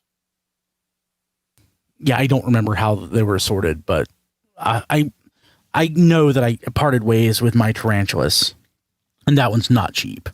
No, not cheap. no, So I pretty. may have. JD had a Transmetal Tarantulas also, which I expressed interest in at the time when we were going through his collection, but for whatever reason, I can't remember, we didn't come to terms on that. But yeah, that is not a cheap thing to get, which is why I was trying to get that one. So pretty. Okay, let's see here. I want to thank our patrons at the Touch tier, tfradio.net/Patreon and patreon.com/tfradio if you can't remember which one. Like I just couldn't. They both work. So you can find the list of folks at tfradio.net/credits, which I am actually pulling up now because I have it in one spot instead of two now. I want to thank Kevin Dorsey, Ryan Bona. This is accurate as of last month. I don't think anybody has dropped or been added. So Ryan Bona, Cheesy, Patty, Emmett Stresovich, Rabbits, Hector Bones, Matthew Dedman, Jonathan James, Nathan Sampy, Ness, Joey Russell, Jason Hiley, Mike Mallory, Jason W. Rye, Sean Hamilton, Jacob Owen Lucia, Sean Bratton, Spider Bob, Mighty Orbots, and Nitaku 117. Thank you all so much. If you want to join them on that list of prestigious, auspicious, amazing, wonderful folks, you can sign up at patreon.com/tfradio. And if you're a member at the Touch tier, you can actually be on the podcast that we produce and publish weekly, which is History on the Fives. It's a lot of fun. This podcast goes out to patrons, but patrons at the Touch tier can be on it. It's pretty cool. Okay. Find us at tfradio.net, on Twitter at tfradio, and Facebook at facebook.com/tfradio. And seriously, if you are listening right now, just pull a browser up or the app that you're listening, to us through, and just leave a review. Just while you spend an hour and a half, 2 hours every week listening to us, spend a minute giving us a review. We would really appreciate it. That would just help people find us, especially if you're on a platform that people that's newer, like Spotify or Audible or something like that. That would be cool. And I'm personally on Twitter at bkilby and on Instagram at Brian Kilby and also at briankilby.com. Chris, how do people get a hold of you? I'm personally on Twitter at ChrisRTXV. Don't think I'm doing anything notable over there right now. It comes and goes, just as things occur to me. I haven't been on much of a Star Trek commentary kick or anything lately, so none of that wacky content. As for my toy photography work, you can find collected galleries and articles and things like that at playwithphotography.com. It's pretty much the archive of the organized stuff I do. For less organized things I do, I have social media for that. At Play With Photos on Twitter or Instagram.com/playwithphotography.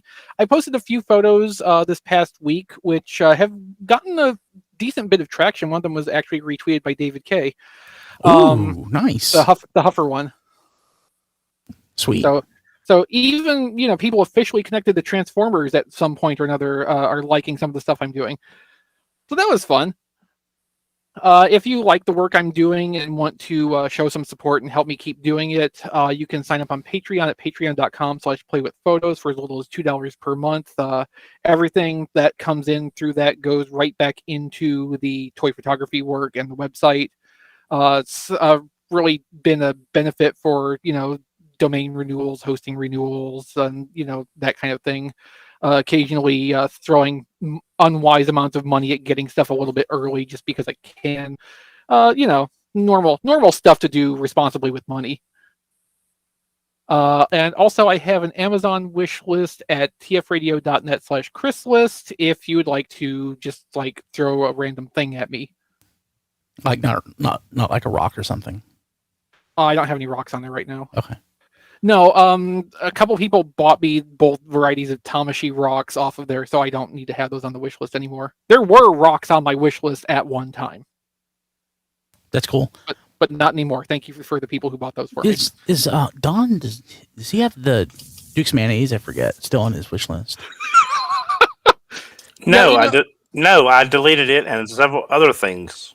Okay. Yeah, when we got on the call earlier and you asked Don if he got that thing you sent him, I was sure that was supposed to be the mayonnaise. Oh, maybe I should just put that up and order it myself so he gets it. Yeah. That's actually, if I need to send Don something, instead of looking up his address, That's easier. I just add it to his wish list and then order it. Mm-hmm. It's just way easier.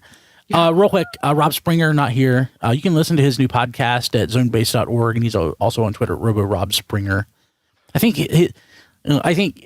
on his own website, he can expand the content a little more freely. So there's a lot of horror stuff and things that are not just Transformers related. So you should check it out.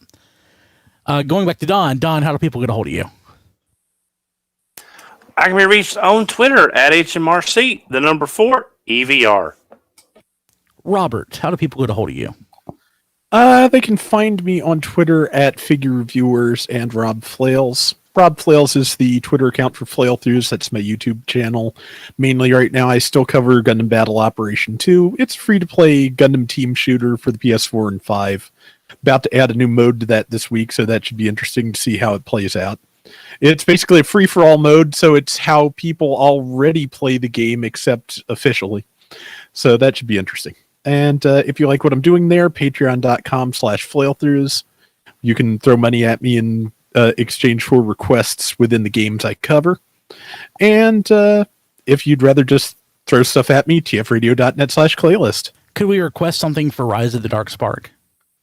I'd have to own it first. Okay. What if I guess that'd be the first request. What if you put that on your Amazon wish list and somebody sent it to you?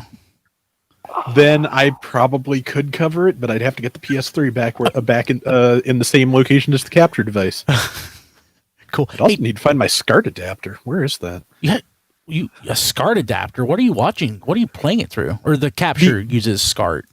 Yeah, the capture device uses SCART because the PS3's HD content protection cannot be deactivated like the PS4's. Oh, so you have to use the SCART adapter to get any PS3 footage. Cool. Okay, that makes sense.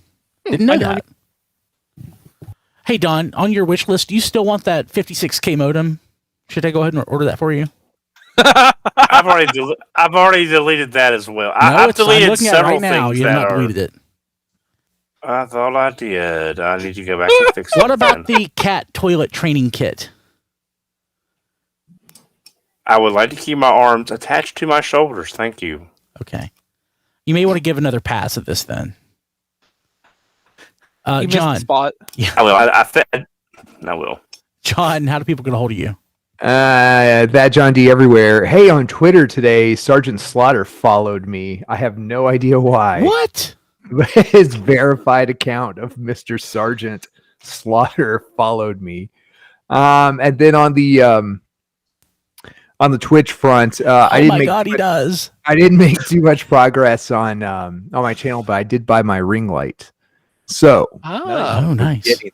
We're getting there, folks. The headline is Sergeant Slaughter. Don't lose that. What's the diameter of your ring light? I mean, that's a personal question. Okay. I don't know. It looks it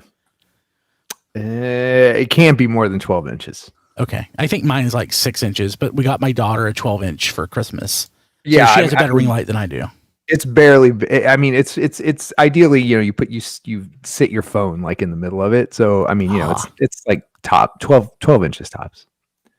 Sergeant Slaughter is the headline again. So Night Sword is specially requesting on our Discord to make sure the coffin is still on Don's wish list. One, that they said they didn't know if or when it would be back in stock, and two, my fiance does take some exception to that being on the list. Fiance. So in the chat, and we'll get to Diecast in a second, they're talking about people are talking about how long they've listened to the show.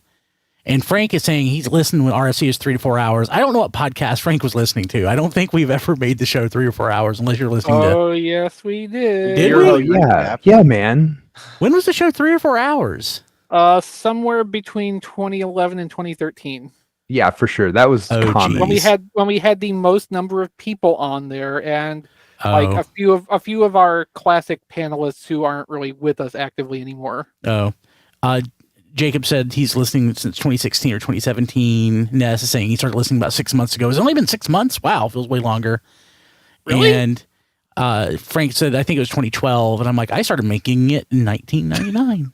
Well, this all started because someone mentioned that they used to listen on iTunes, and then I just added in like I used to listen on Real Player, and then I think that snowballed it into a "How long have you been here?" kind of thing.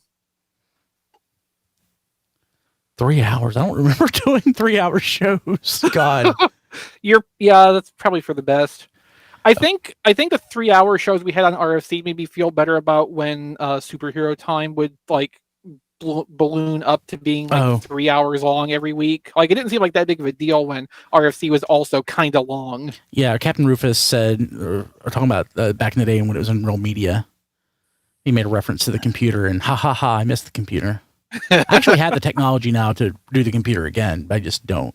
Yeah, I mean, with like a virtual machine, you can even get the right voice back. No, you? I don't have to do it through a virtual machine. I have the voice that downloaded. I can run it on Windows 10 natively.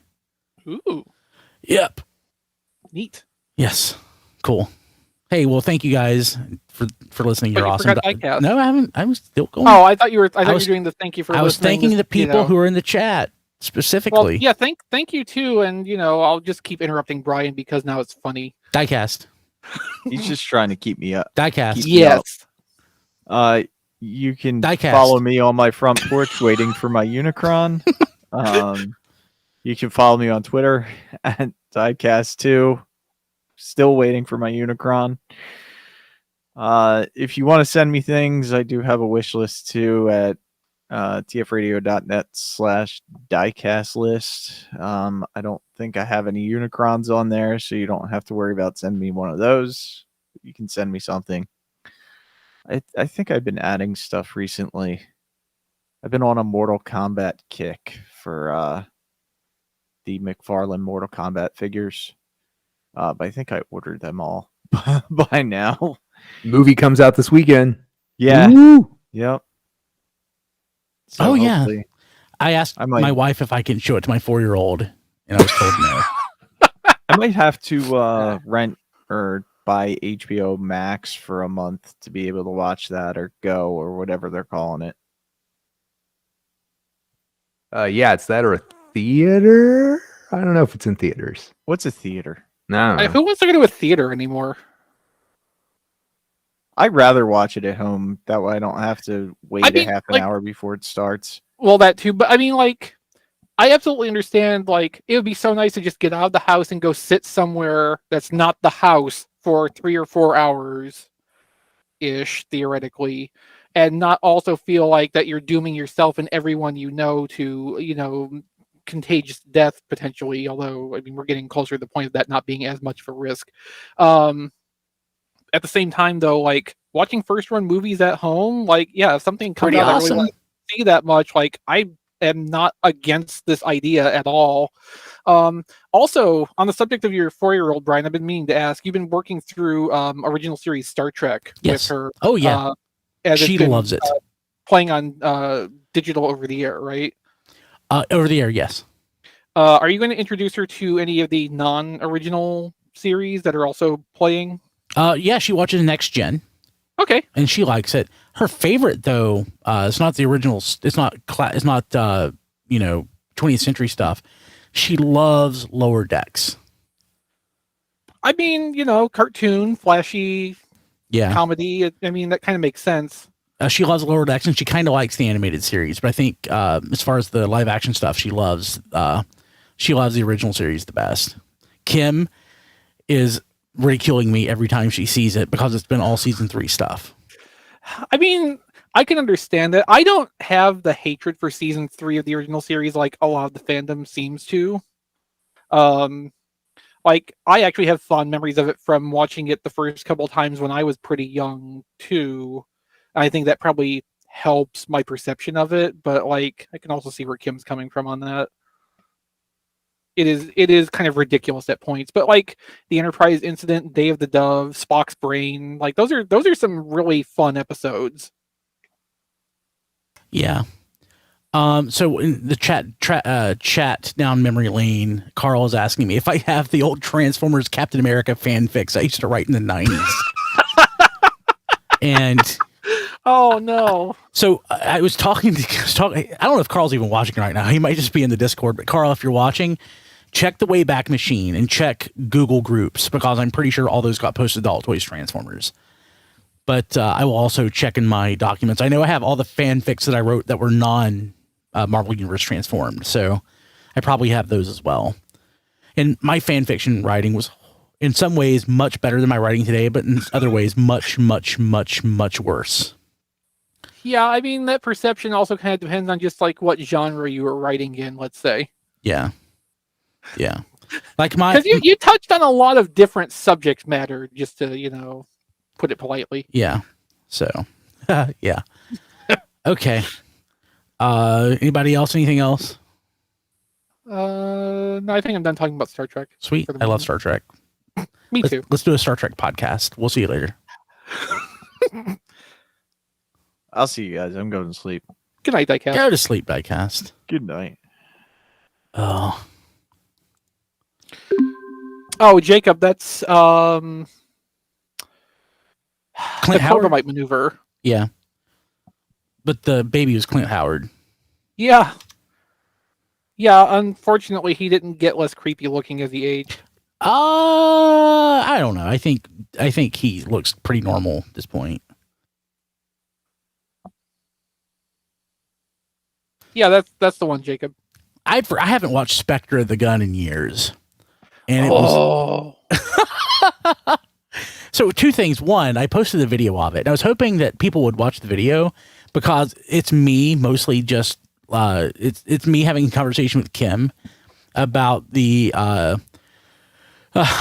Creation Museum, like, over the video, and nobody commented on it. But the thing I posted today that I was hoping that somebody would comment on, it was I posted a picture from OTFCC 03 of Motivator Lightspeed. And I pointed that out, but what I didn't point out was whoever had posed Scattershot with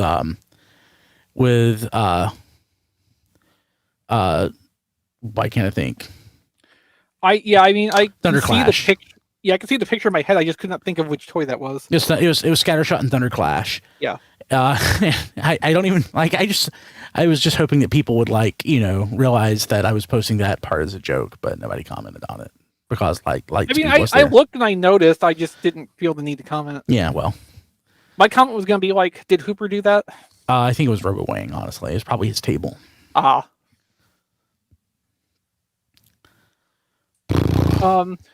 No, but I mean, Spectre of the Gun is again like a good example of like, they're weird episodes, but they're also kind of fun in concept. Yeah. Season 3 is also when Abraham Lincoln showed up. Yeah. we podcasted that episode. Boy, oh boy, did we podcast that episode.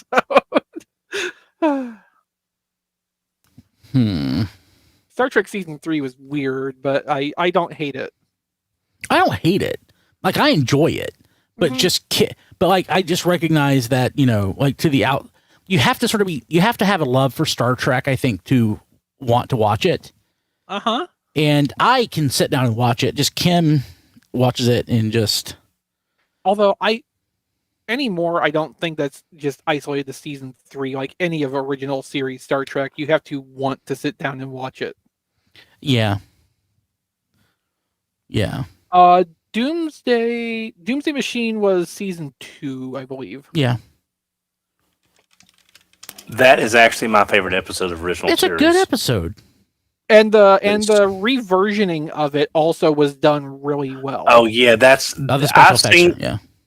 I've seen some of the reversions that I thought actually took I can't remember which ones it was, to be honest, but I've seen a few of the updated ones that just didn't help the episode at all. It didn't feel right watching some of these things, but Doomsday Machine was just, I mean, like I said, it's my favorite original series episode. It's just, really strong. The reversioning kind of run along a spectrum. So there's some where you watch them and it feels genuinely like if they had produced the same episode at a time when they had more money and like a bigger effects studio to put on the task, like a movie size special effects studio of the time, that is what the episode would have looked like.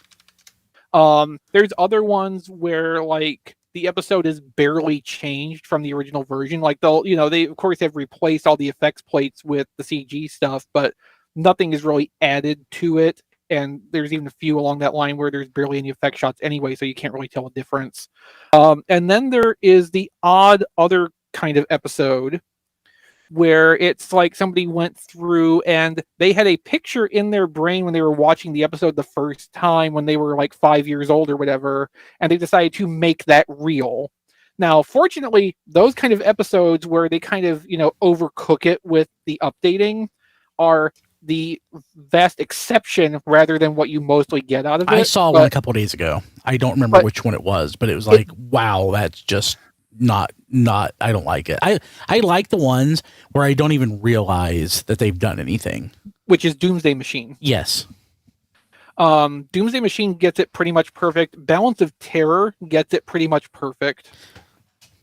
Another one that I thought was good was Court Martial. Where that one is not so much like we're doing this in the way it would have been done if they had the effects budget and resources to do it.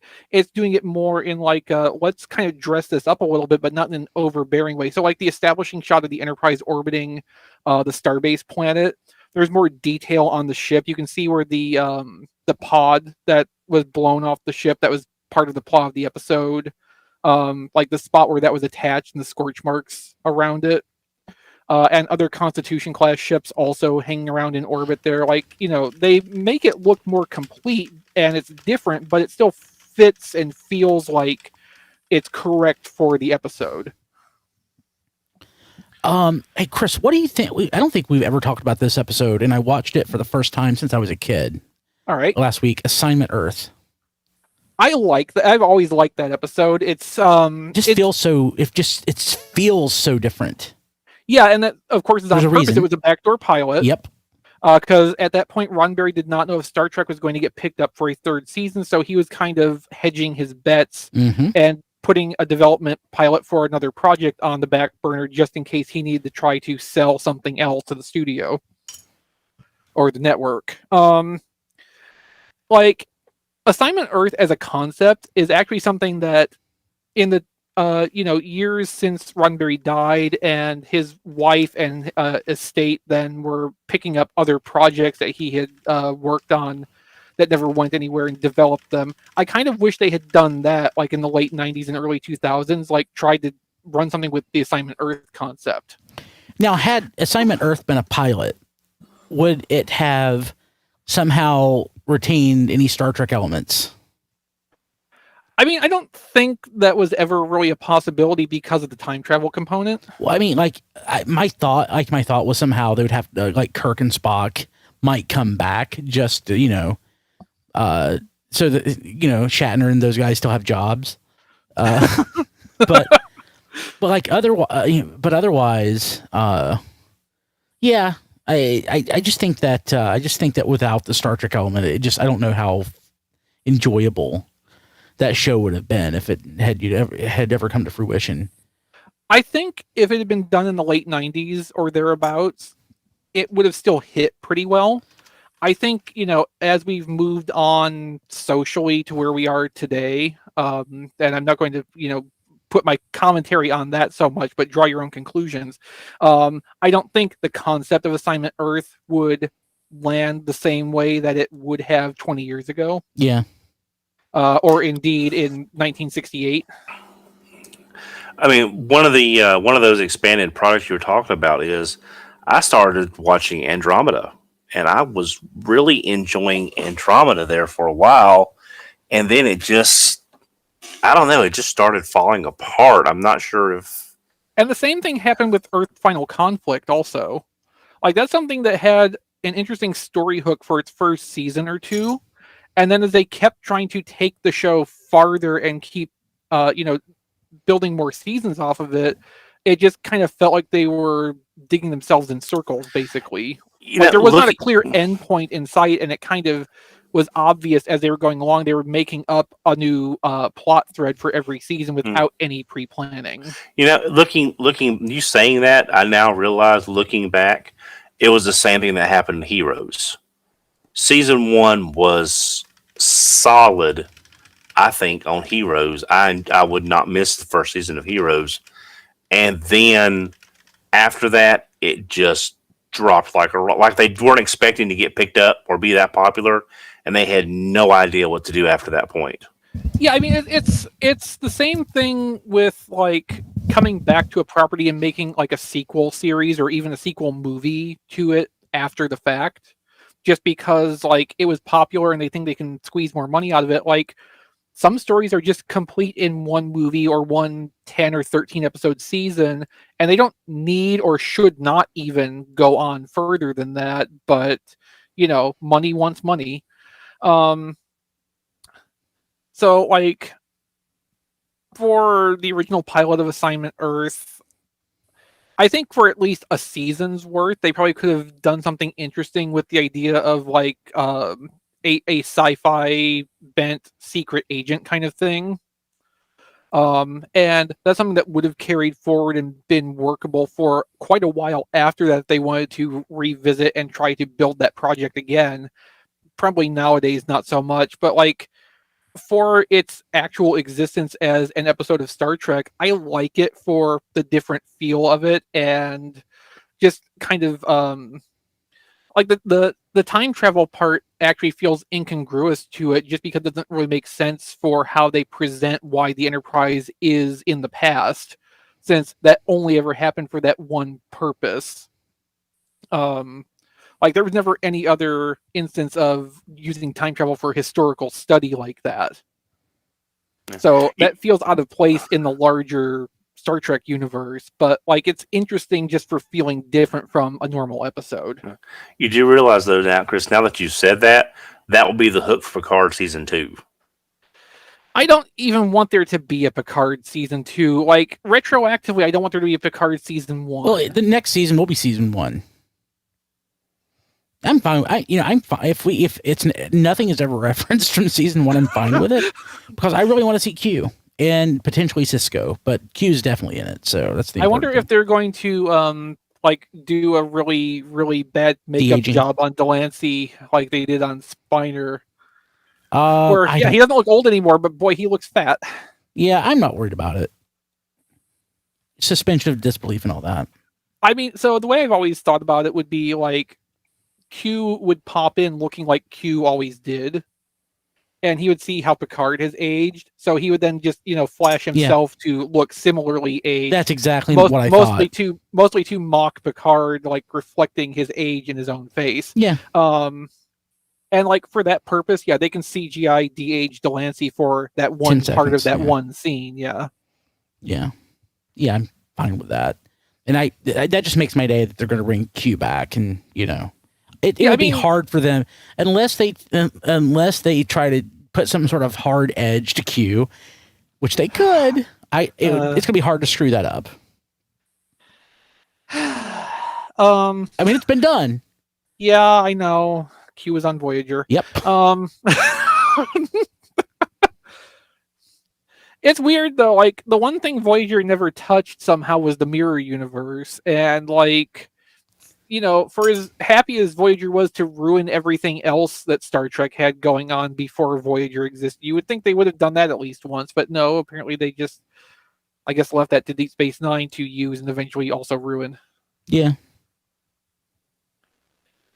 The mirror universe concept was interesting in the original series and fun to see revisited, so much time later in a Deep Space Nine episode. And even the second visit back there in Deep Space Nine was okay. Following that, though, kind of was pushing it too much for me. Yeah, I'm fine with what they did in Discovery, though, because in the sense that... Discovery's use of it was fine. Yeah. Because, like, I think they kind of learned the lesson from what Deep Space Nine did with it in the later run. And they took it, but they also took it very seriously and they treated it well. Yeah. They treated the concept. There's no Vic Fontaine running around. Which is why I say Deep Space Nine's first couple of Mirror Universe episodes were fine. Like they even worked in Tuvok as a background character for the second one as part of the rebellion against the Leon Cardassian alliance. Which it's a nice way to tie the universe together in the other universe. Like these characters are running around even if they're not from the same show. Like that was kind of a cool inclusion. But like, going back the third time was pushing it, and then the fourth one was really just like, I don't feel like you can combine a Ferengi episode with a Mirror Universe episode and really have anybody take it seriously. Happy Day does not count toward the podcast network anymore. It just didn't make sense. So I tried to take it all out. I mean, it doesn't make sense anyway. No. But... In fact, yeah. No, Discovery's use of the Mirror Universe was actually really good. And like in season 1, that development was actually a big surprise to me. I was not expecting that to go in that direction. And then of course, like, they'd laid all of the hints to that along the whole thing, but like, yeah, that was really well executed in season 1. And then the way they worked with Mirror Georgiou's character throughout the second and then third season, like that was also really strong. Yeah, Giorgio went from a character that I didn't much care about to a character that I thought was actually really awesome. Yeah, she was fun. Yeah. She was fun. I miss her. I like what they did with her. And they'll probably ruin it in her own series, but... yeah, probably. If that even, like, gets off the ground. Yeah. They've got so much stuff that they're trying to cook at once here. Like, I think some of it's going to fall through. Just as long as it's not Brave New Worlds. So, is the Kelvin timeline dead or not? It still exists. And it was referenced in Discovery. Literally referenced. Okay. The Kelvin branches off after Discovery and Enterprise then.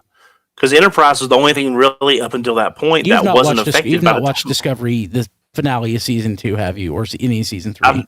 I haven't watched any of Discovery. You're missing out because Discovery is actually excellent, which I did not think so in season 1.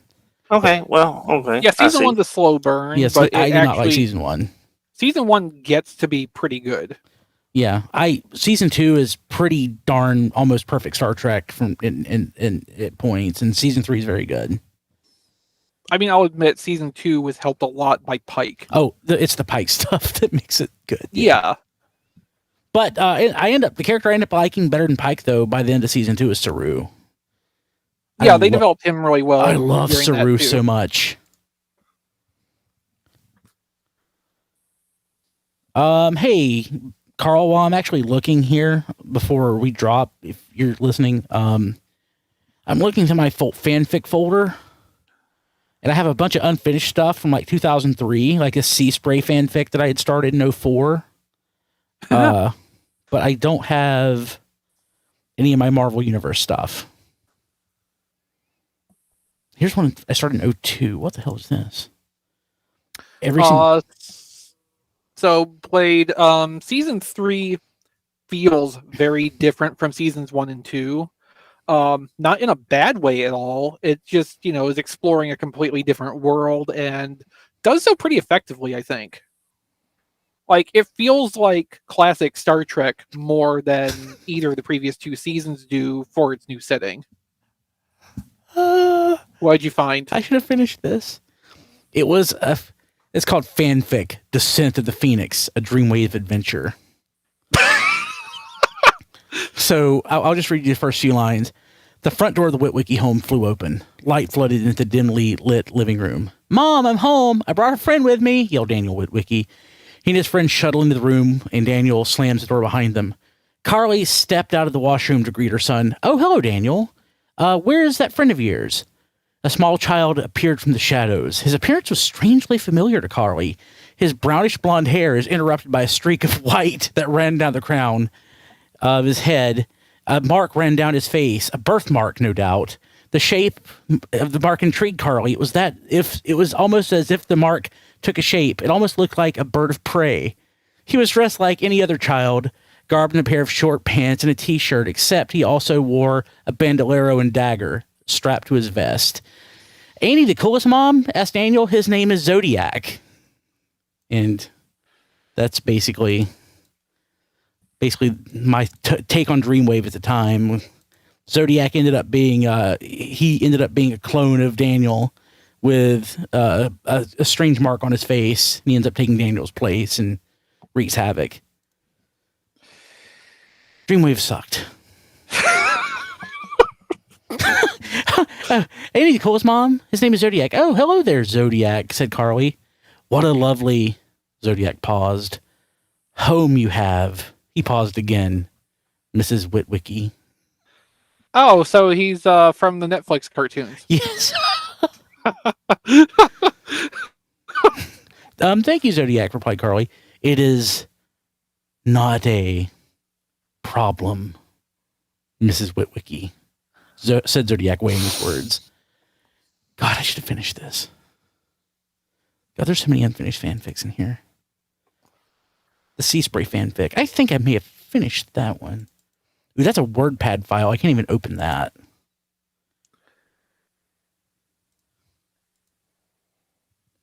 Yeah.